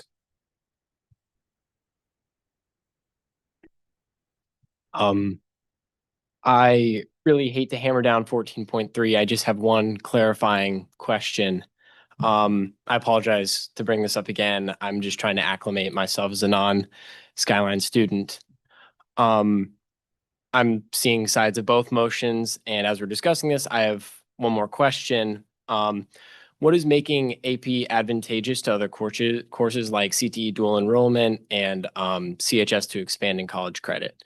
Because just as I'm thinking about this, I'm looking at what qualifies AP students to receive college credit and its test scores, usually scoring a 3 or above, whereas some CTE, CHS are just based off of getting a C or better or a B or better.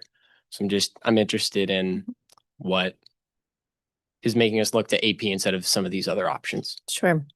Good question. College in the high school is a great option. It's more complicated to offer. So you have to have a partner university that is sponsoring, and they'll only often provide certain courses that they're willing to sponsor. And it doesn't always stay consistent. Sometimes it's year to year where they have capacity in their department at the university to offer it. And then teachers have to have specific credentials to teach that class, oftentimes a master's degree in the subject area. So it is hard for a school to commit to a college in the high school class in the long term because of those constraints. And then the CTE dual credit, also wonderful, and we are offering that wherever we can with our CTE courses. CTE courses also require a specific endorsement and credential for teachers to teach.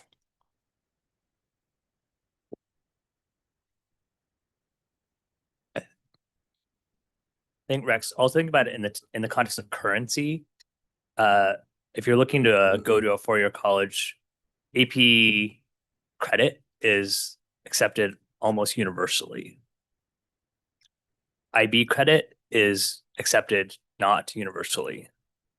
And then same thing for college and the high school, then it would be depend on if they accepted it from, so if it's a UW college and the high school course like Issaquah has for Spanish, that's going to be accepted universally. If it's a Bellevue College pre-calculus class, it won't be accepted universally. It'll be dependent on whatever college you matriculate to. So having universality and portability is really important in the context of equity for me. Director Mullings. I also just want to make sure we're talking apples to oranges when we talk about CTE and dual credit, which is, as I understand it, a very different thing. That dual credit is counting off of multiple high school graduation requirements, not necessarily dual credit to college. The term dual credit courses usually refers to college credit earning. And there are some CTE courses that have alignment with different community colleges to provide college credit if students receive a certain grade in that course. There are some, but not all. So, I Correct. mean, so again, back to, there is imagine it's a spreadsheet with lots of X's of where does that particular offering allow for credit in the future? And it could be in a particular course that I am knocking off 2 things that I need for high school. It could be that I am getting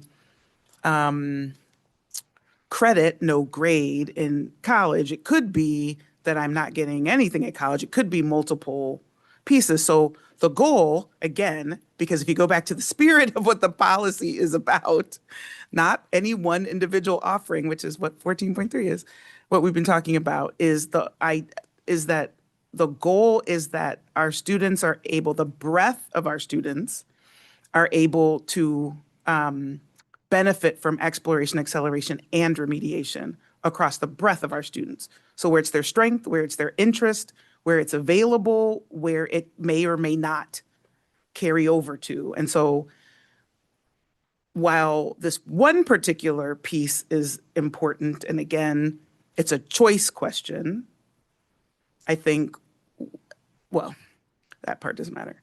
I think we sometimes when things are our norm, we believe that's how they work and how they work everywhere. And they just don't. And so what we're trying to press on with this policy is, how do we look outside of our working models today and say, what are choices that can and should be available? And how do we offer them at the broadest availability to our students who will have different strengths and different applications? And where is the choice given? Is it given to the student and their family or not? Director Coyne. And as you were mentioning, I had jotted down, I think that this encapsulates the idea of offer as many options to as many students is ultimately what we're trying to do. I mean, this whole conversation, all of these tracks, there's a level of complexity, IB, AP, college and the high school, running start. And each of these paths may be the right fit for each student. And we want to offer as much choice as possible. And we don't want kids to be boxed in based on the geography of where they live. That's the struggle that I have with this. We're boxing certain kids in based on where their parents happened to move.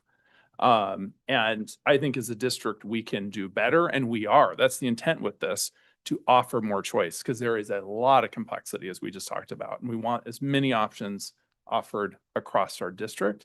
And I think that's really the theme when I think about this OE. And I would also offer, I know we worry about stress for more choices. I think we see as many anecdotal examples of where families are opting out of our comprehensive high schools to Running Start to simplify their choices. So yes, some may add complexity, but many are choosing to decrease their complexity by exiting these offerings as well. So again, how do we provide offerings to the vast majority, the broadest range of our students in the ways that it works for them? And the 50, so I have to get back to the 50 emails. It is rare on any topic we get 50 emails. So it's not about whether it's 50 or 10.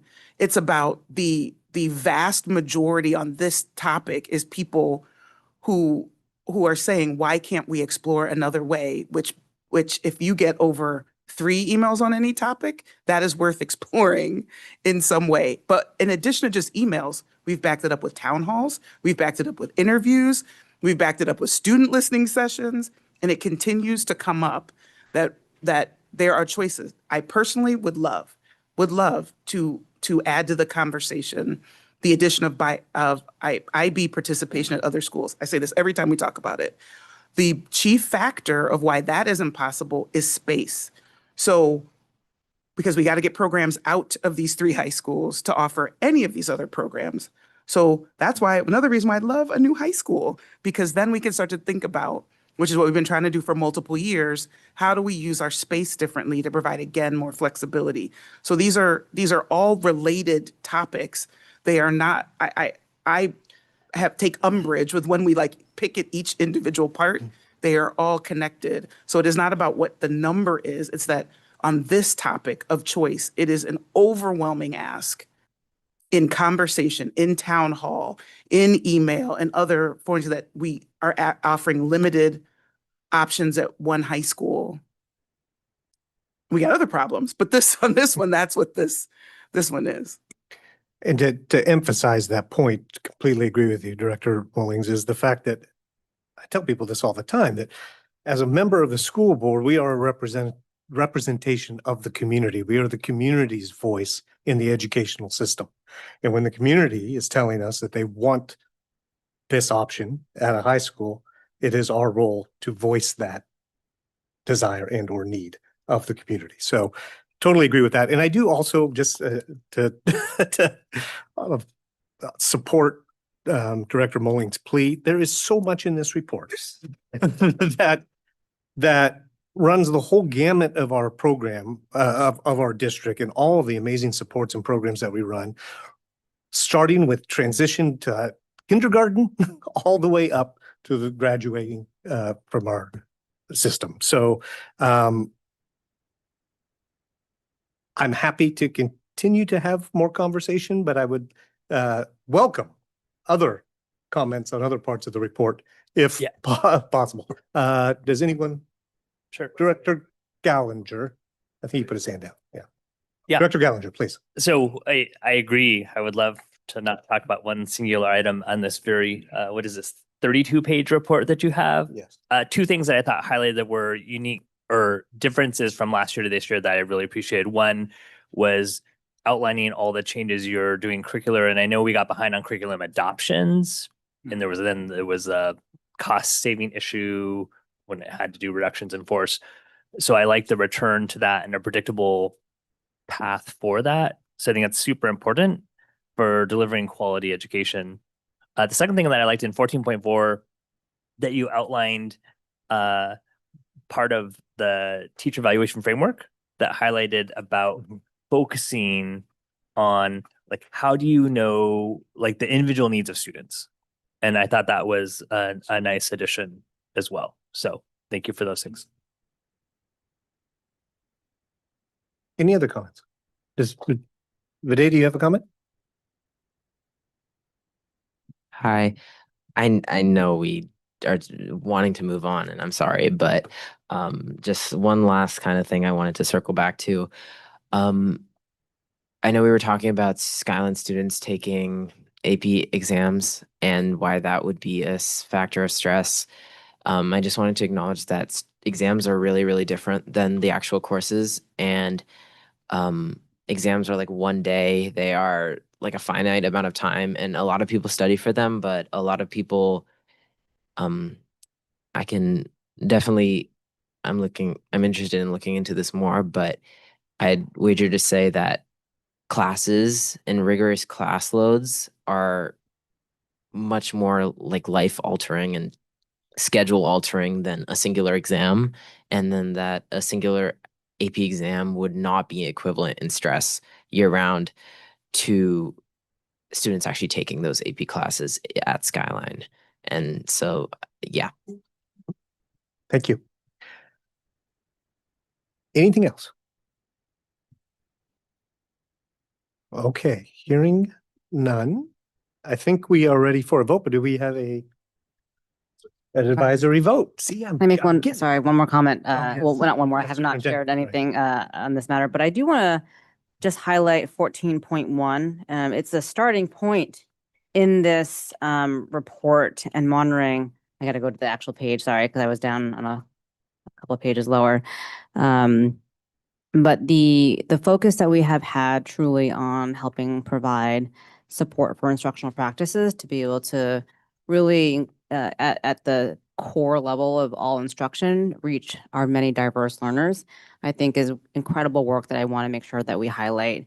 The efforts to really root ourselves in best practices based on brain science, on universal design for learning, on increasing access for students who have previously not had as much access to learn alongside their peers, as when Mila opened up with her commentary about clarifying what that means, and the work to develop and implement a system, multi-tiered system of support, not only in our schools, but also as a district to be able to monitor, are we seeing an impact for the efforts of our teachers to really think about how they serve a wide range of learners. And I want to just highlight that work, in particular Shireen Carver, Rich Mellish, Jacqueline here at the podium, but many others who are in this room and outside of this room. So I really want to credit our teachers for really also engaging in that work truly, and the Ignite program that's a sort of incubator of being able to accelerate those practices even further. So that is something I just want to highlight as we think about the whole system. And at the core, we have to have high quality instructional materials, and we have to have high quality teachers. And so that's what instructional program is. And so I want to make sure I bring that back to the forefront. Thank you. Okay, student reps. I think we will continue with the advisory vote. Stephen, can you cue that up for us?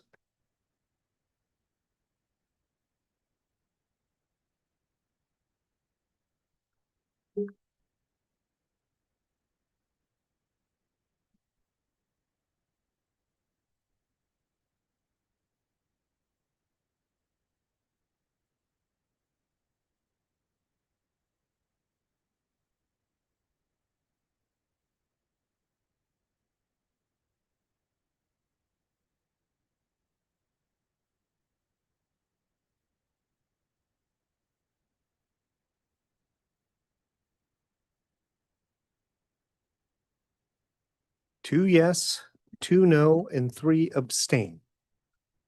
Okay, most certainly, Director Mullins. What is the driver? That's a interesting split. So what are some of the drivers? Go ahead. So again, after talking with our Skyline student reps and our own AP experiences too, I think one of the core things that maybe hasn't been talked about as much today, we're all of us here are for choice. Some of us do Running Start, some do AP, some do IB. We love that our district has those options for us. I think for, at least from what I understand, one of the key concerns with Skyline is that it's not being implemented in a way that goes along with the current system. Students have expressed that the AP curriculum in 9th and 10th grade would not prepare them for the IB curriculum. So then it would either have to be that students choose the AP curriculum or they choose the IB curriculum. They can't, I think it wouldn't be possible for them to do both. And also I think it's so important to make sure that we take student and staff, considerations into our own decision making, and really ensure that we work with everyone to make that change. Again, I love AP. I that's what I do, but I think it's so important that we implement it in a way that really works, because I think we're hearing right now that it may not work based on student perspective. Yeah. Okay, so this is an interesting one. So I want to talk about, this is a monitoring question, not a policy question. So you're giving feedback on the policy we've implemented, which is a fair feedback, and that's why they're policies, that's why they're changeable. But that's actually not the question. Right? So the question is, has the district provided evidence that they're meeting the overall policy, they're meeting the policy as stated?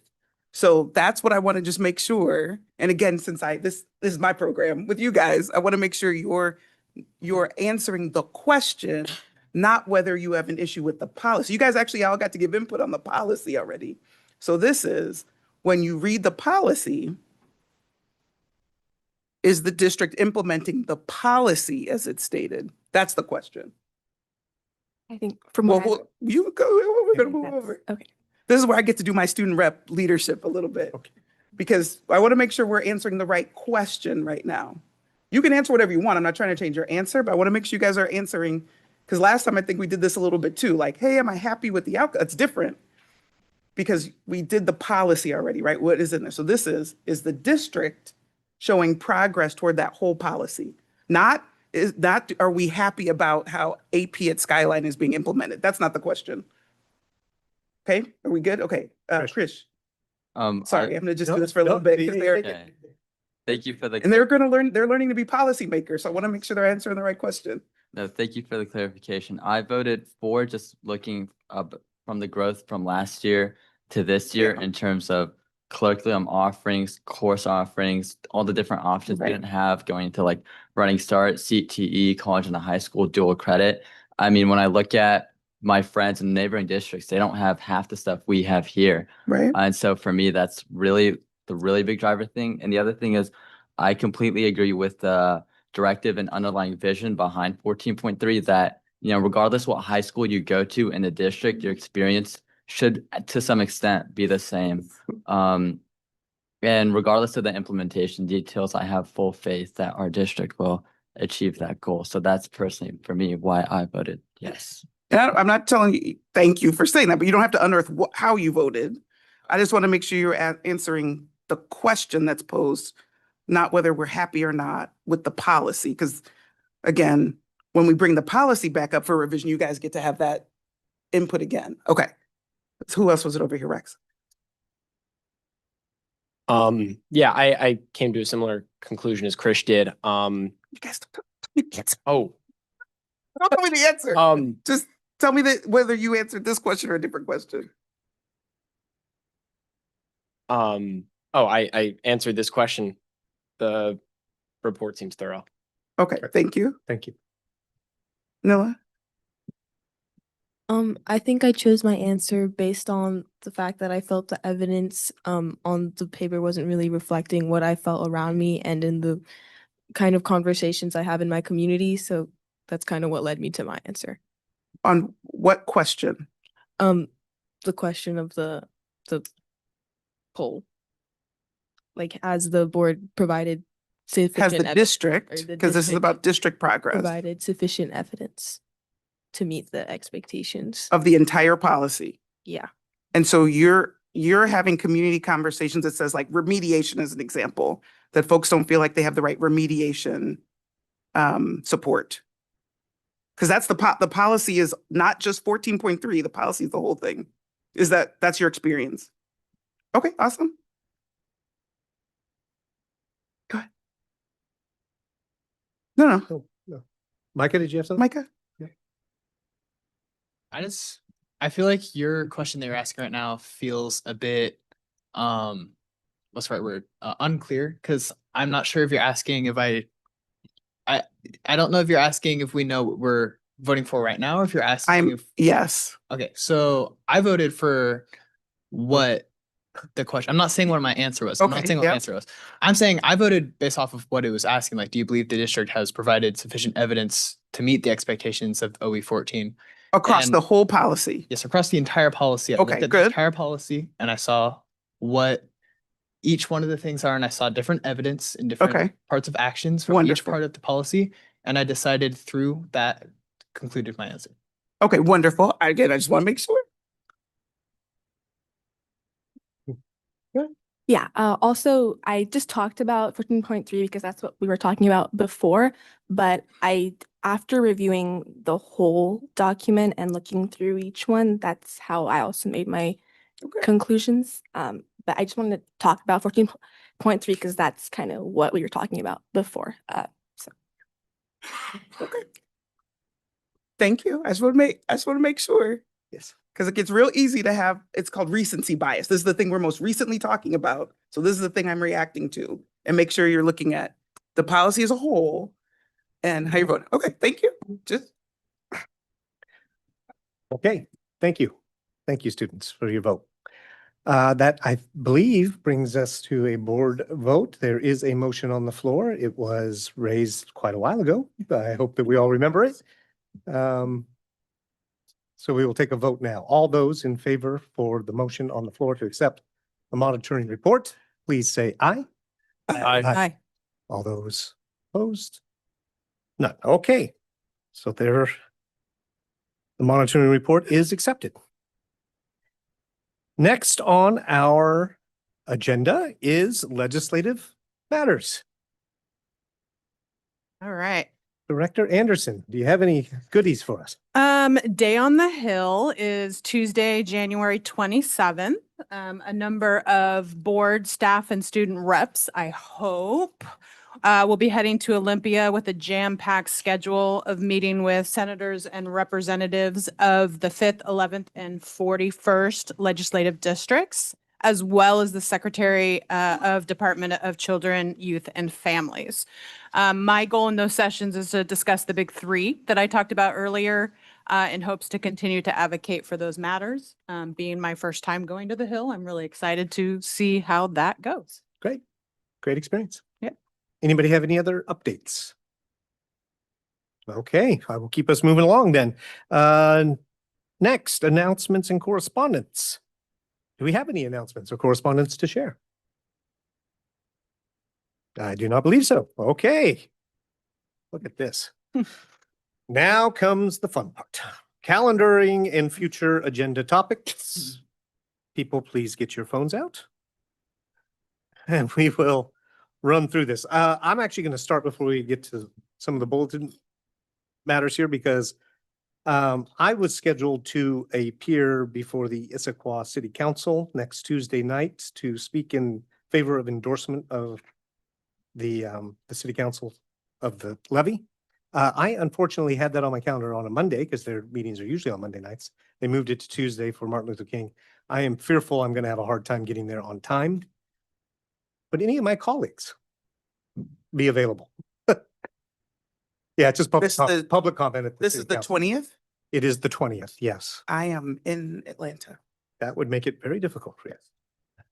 Tuesday, yeah. I'm available if you need me.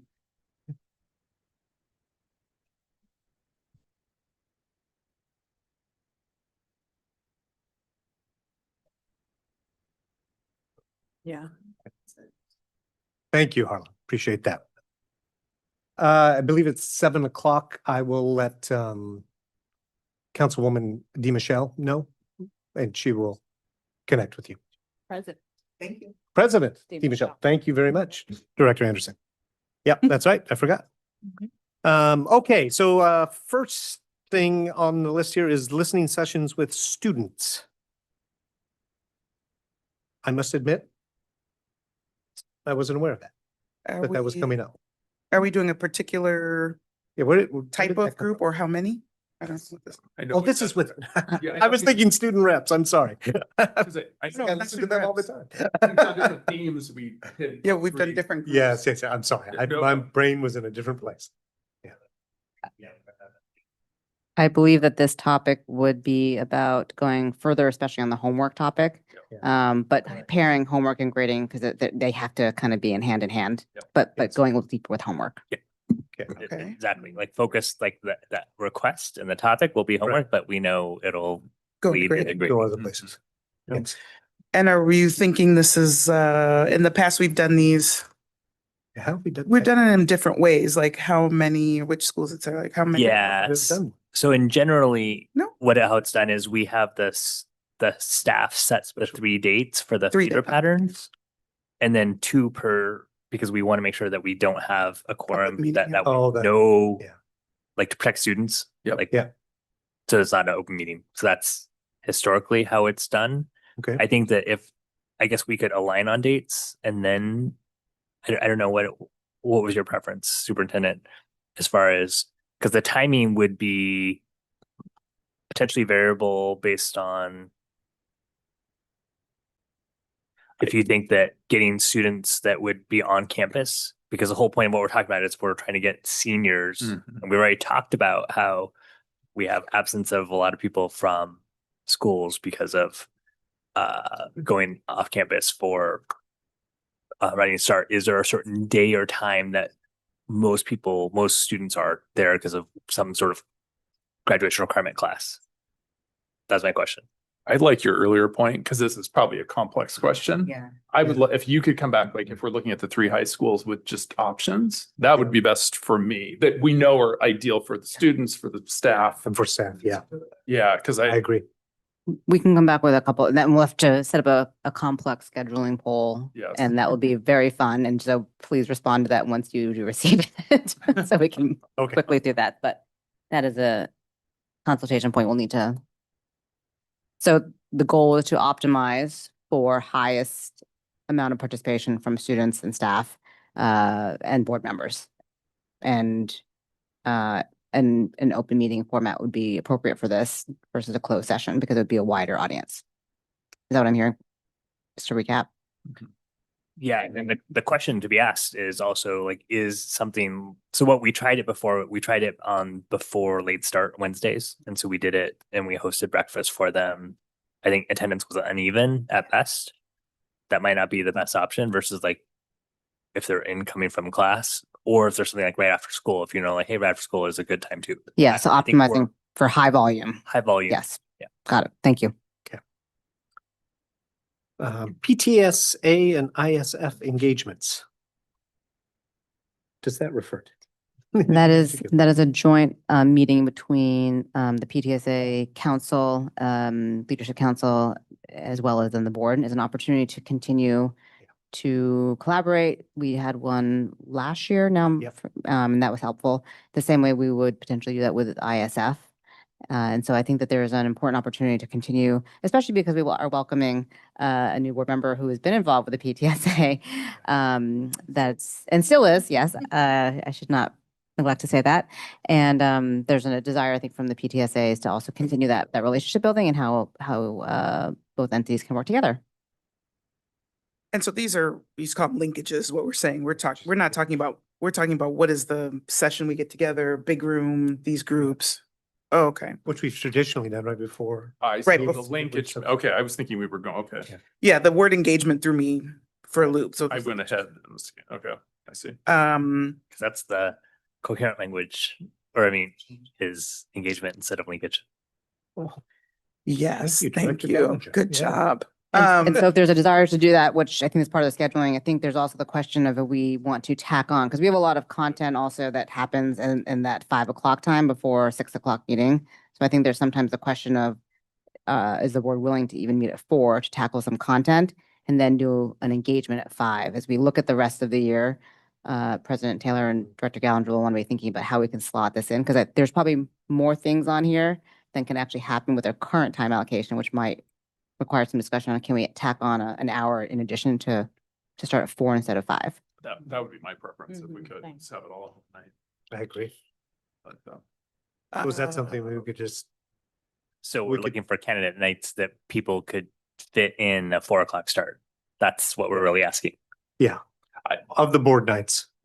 Yeah. I would be, I mean, I've kind of already allocated that time for the night. So if it's 4 o'clock, I would be fine with any. Yeah, board it doesn't nights. impact I've me kind of- either. I can be here an hour. I've made that commitment. So Yeah, I would agree with that for the most part, unless I just can't be here at all, which I'm just clicking through, I think is not, I don't seem to have any major conflicts, so that a 4 start for the most part should be good. Like I would rather just say, if you feel like there's enough content between content and these engagements, just say, kind of philosophically, think about starting at 4 for here to the end of school. That would be easier than like trying to pick apart Separate time. Yeah. separate times.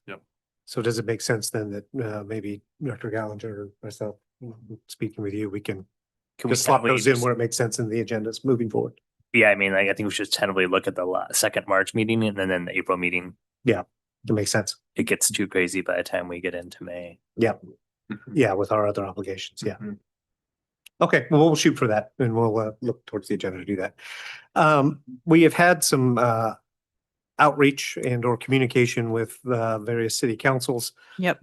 that are interested in linkages as well. So we can certainly talk about those. I believe Director Anderson, you had conversation with the folks at Newcastle. Yeah, so I've had both Deputy Mayor Charbonneau has contacted me directly on behalf of Newcastle City Council and suggests setting up a joint meeting between us and them. And I've also had a conversation with Councilmember Boyer of Sammamish. So they are also interested Okay. in connecting. And I would also like to bring in Renton into the fold at some point. And I think we could tackle this in a way where we only have two maybe board members in the area, you know, so like Sammamish, Issaquah, obviously, I think all of us would be interested in meeting with Issaquah City Council, but I think if we could try to find a way to have like two of us meet with the city council, you know, it's important to build those relationships, in my opinion. And I know it's hard with No. schedule, but Yeah, I think traditionally that we've chosen Mhm. prefer to meet as a group. Yeah. In order to have a conversation. and if we can make that happen, that would be great, but. I think we will be challenged to get the 4 or 5 Mhm. linkages with the end with, you know, commencement, superintendent value, all these things. But yeah, let's have a discussion about what the interest is and how we So- might cascade that. So let's just divide out engagements, kinds of engagements today. So there are what I'm going to go back to old language of linkage for a second, which is all 5 like full governing bodies meeting for a deep dive on a topic or just get to know you versus where I think we've had the best ongoing relationship is Issaquah, where there's leadership connections that are regularly scheduled. Those have tended to be to president, past president on a monthly cadence. So I think the question would be, which style of those engagements we're talking about, because we have had less frequent discussions with those other cities. They've been more member to member or smaller groups. It probably makes sense to think of like whole body meetings for each of those. I think why Issaquah in particular works, and should probably, I would hope would fall in the same category as not historically. We have more overlap of program, whether it's youth programs, facility use, et cetera, that drive that ongoing like leadership. How are we actually co-running these things or thinking about them together? So I just would want to put out those two styles are very different. I would probably argue for Newcastle, Renton. We never talked to Bellevue, like those cities. It's probably more of a governing body to governing body kind of conversation versus like an ongoing business meeting. Yeah. But I think we should actually have that meeting with Sammamish. But those are my thoughts on that. Can I just tack on too? I would say, I'd like to, for Sammamish, I'd like to have the engagement here, like we do for Issaquah. For those of us who We were went part there of the last past engagement and it was not productive. Yeah. So unless we could have it here, I would prefer it here. So. Okay. Well, I mean, that makes sense to me about full engagement with Issaquah and Sammamish and then smaller engagement linkage, whatever the taxonomy is. Yeah, right. Makes sense. I know I can make connection with the Bellevue City Council. Of course, we have a very small footprint, but I know the mayor and deputy mayor well and think we could set that up. Renton. I know Deputy Mayor Charbonneau as well, so. Yeah. But I also don't want to leave Renton off. No, we you wouldn't. know. We wouldn't. We have more to do with Renton than probably most. True, and we could stretch this also into, you know, across the calendar year. Yeah. I mean, you know, Exactly. over the summer. Something like that. Okay, well, I will. So maybe we can look for some dates for, I like linkages too, engagements with Sammamish and Issaquah. Because I think we should get back into that cadence of meeting with those two bodies. But we're not gonna do that now. I mean, I don't think we can calendar. I think we'll have to find more time, but then we can also start to work back and forth on calendars. Maybe they could. Well, you've got come- all the 4 p.m.s at your. Yeah, we have disposal. but 4 p.m.s Schedule away. or Yeah. 5 p.m.s. Yeah, like you. Yeah, slots, yeah. Have at them. And I'll take it upon myself to work on the other 3. And then we can talk about who can potentially meet with those bodies when the time comes. Yeah, right. So I think the priority should be Emily can help reach out to Sammamish and Issaquah Yeah. to find out what their availability is for their whole council Yeah. to meet, and then that will narrow it. And then after we get those scheduled, then you can domino the rest. Makes sense. Yep. Okay. And just to say, like, in my mind, the priority goes to either percentage of our population where the students come from. Yep. Or percentage of overlap of program, like in a priority order. So Yep.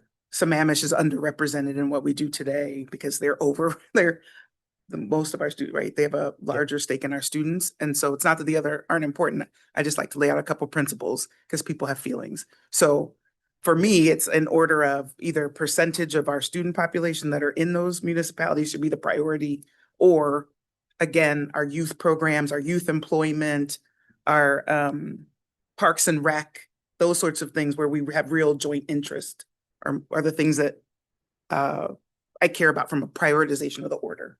I agree. Okay. And we must have joint interest in a meeting because one council I've reached out repeatedly and have not had much success. So I'll leave it at that. Okay.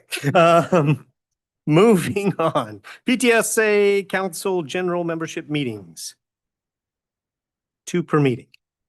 That's a request for 2 board members to attend those general council meetings that occur on a monthly basis. What time? Those are during the day. They span typically 10 a.m. to noon. But the portion that, the district sometimes comes at different times, but we typically are invited in to after they do regular business. So around like the 11 o'clock time. But prior director Moraldo would join for mostly the full time in her most recent role when she was on the board, also because she was representing another entity as well. So Right. that's sort of how you got to the whole 2-hour full span. Mhm. Yeah, and I was there the whole time as well. You would go for the full.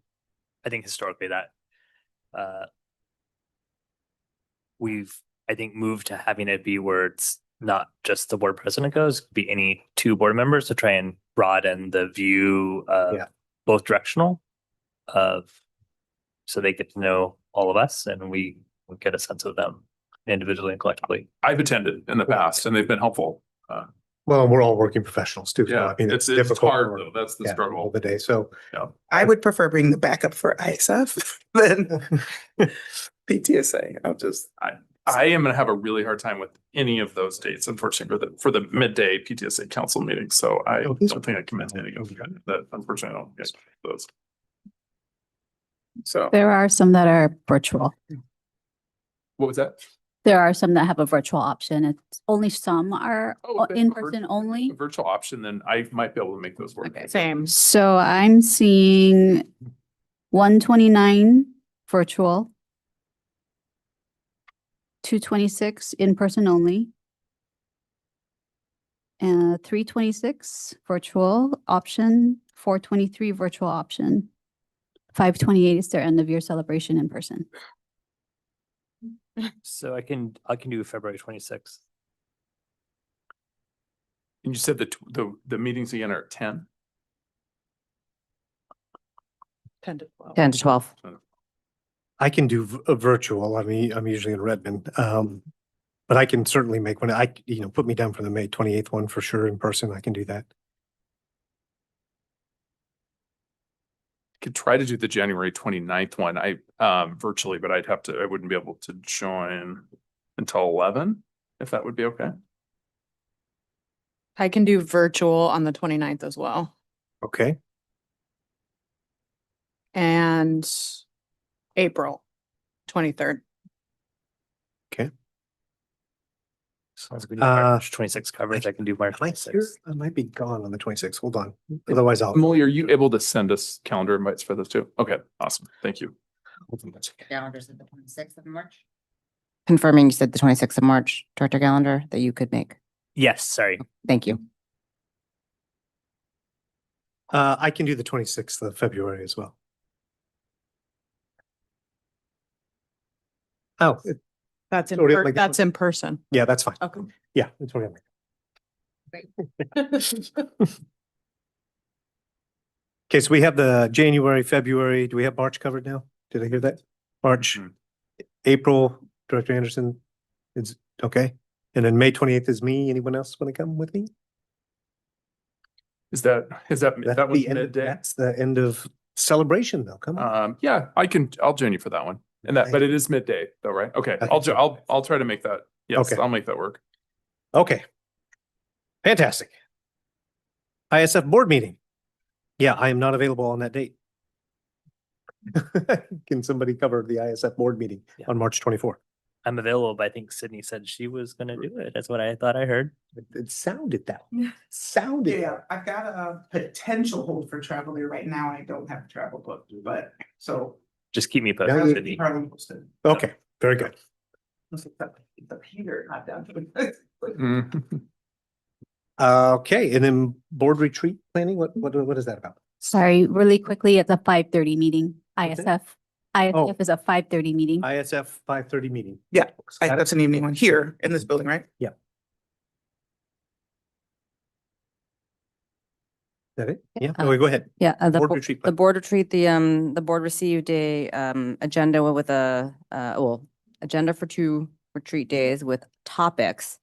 And I think the interest of during agenda planning was to make sure we solicit any kind of questions or objectives that would be on your mind for those that would then guide preparation. And if there was any information or data requests that were around that. So we could start to work backwards, scope and scale that and make that time useful. So day 1, if we just take it maybe in days, there's an overview of coherent governance and history of our governance model. And that is with volunteer former board directors who have all confirmed that they would be here for that time. I don't know if you want to ask me. Then there's long range planning, enrollment and budget, and that's more district led to provide deeper information as we continue to march forward as we prepare for the next budget year. And that's an important space and time to make sense of that. There's a informal optional discussion on DISC styles. That's part of the board self-assessments of working styles. And so Director Anderson, I think it's completed. Is there a reason why we'd have that as optional? Because we do have a new board member. And it's not as effective if not everybody's part of the conversation. Well, maybe optional. It wasn't the best one. optional. It was informal. Oh, Maybe. okay. Yeah, it's just Okay. during lunch. Yeah, during see. lunch. Okay, We'll- okay. We'll just kind of share. We're not you gonna know, have a formal like I see. Okay, okay. hosted, Yeah. facilitated. Facilitated. Okay. Session, yeah. Then, yeah. Then the next topic is a new high school campus program structure and operational implications. That's bringing together a variety of different inputs. We've been talking about different components of the next high school in different ways. So this is sort of bringing more together in that front. And then special services and inclusionary practices overview and updates. And that's what Dr. Carver was speaking about in reference to as part of her presentation on this. This was a topic that had been of interest to the board to just get an update on and to be able to engage in dialogue with our team earlier, but we wanted, I think that for agenda planning, the team wanted to make sure that this next iteration of the board of this year would be able to engage in that.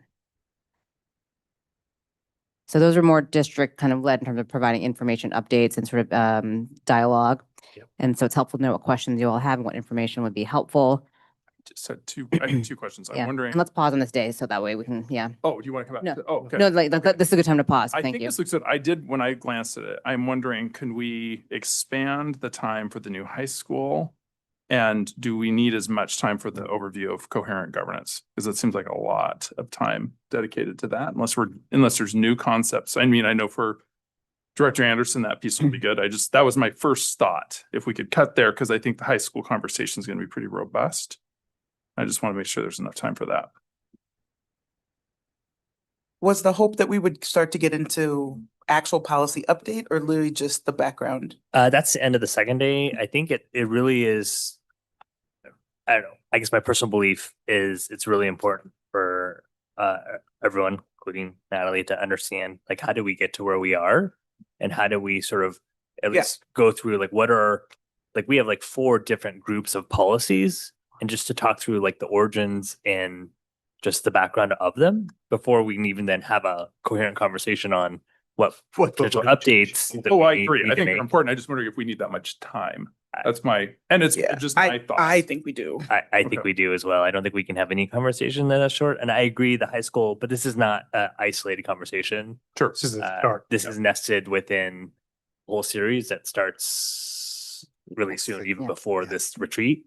So this is just going to be more structured time for that. Mhm. But there's time built in our board schedule for before and after. And I'm fine. I mean, I still think that's pretty lengthy for that, but I'm fine if the majority of the group thinks that's. Well, we can manage as we go too. Yeah. Well, I'm just going to harken back to tonight's conversation. I think there's a fundamental piece we have to make sure we're operating clear on, which is the policy is the policy. We're not re-litigating that. when We talk about monitoring it. And so we got far afield, I think, because people have feelings about what's in that policy. People have feelings about lots of policies. So I think it's actually really important to talk about not just like the structure of the policies, but how we use them, what our role is in them, and the role of monitoring, because I feel like we're getting a little dicey there. So I feel like that's probably not enough time, but I think that's a good amount of time.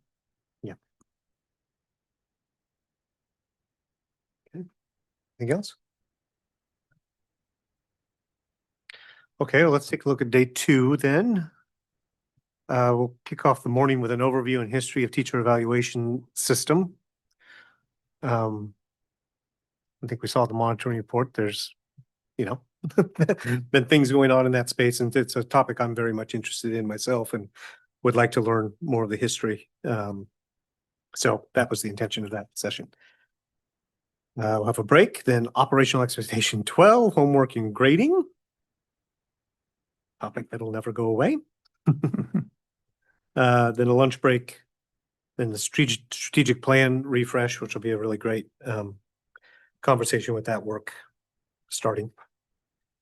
Break, and then the policy review, where we will take that opportunity to look at our results and operating expectations and see if there are changes that we think we need to make during our board work. Yes, Director Mullies.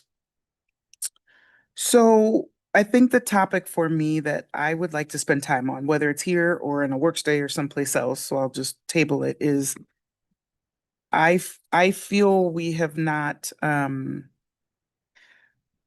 successfully cracked the code on, I'm trying to think of what wording I want to use for it, but I'll use the term discipline, but it's not about the discipline itself. It is about how we are communicating about discipline, how we are, the systems in place to follow up on discipline. I think it's another topic that gets a lot of heat and light, and a lot of that is because we just still are inconsistent and not in how we, I actually think we're not very inconsistent how we implement discipline. I think we're very inconsistent in how we talk about discipline and still too timid in being clear in what our practices are, which leads people to believe we're inconsistent in how we apply discipline, which I actually don't think is the case. So I think there is so it's not necessarily a discipline, like what's happening today conversation, but it's kind of an expectation, and it's a communications piece that I think we need to still push on. And can you cross-reference and look at the upcoming OEs in the springtime to see if it Okay. would nest well within a work study Yeah. prior to? That's a good point. Just because we're trying, we've been very intentional for how we've delayed the topics that we're now currently talking about and doing work studies and then the retreat topics to try and provide as seamless of onboarding for you as we can. Perfect. That's why we did the CTE thing today. So we're going to do all the academic things over the next 2 meetings, and we started that today. We're wanting to really make sure we get you the high touch topics and the ones that have been longitudinally talked about, like issues, discipline, special services, CTE, highly capable. So you get a sense really early on, as much speaking from prior hosts as you can.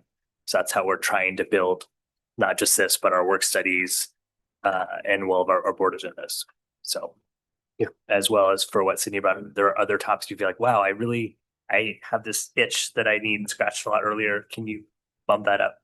That would be helpful for us to know too, because we're trying to shove as much in front of you as we can. Yeah. Lucky you. Yeah.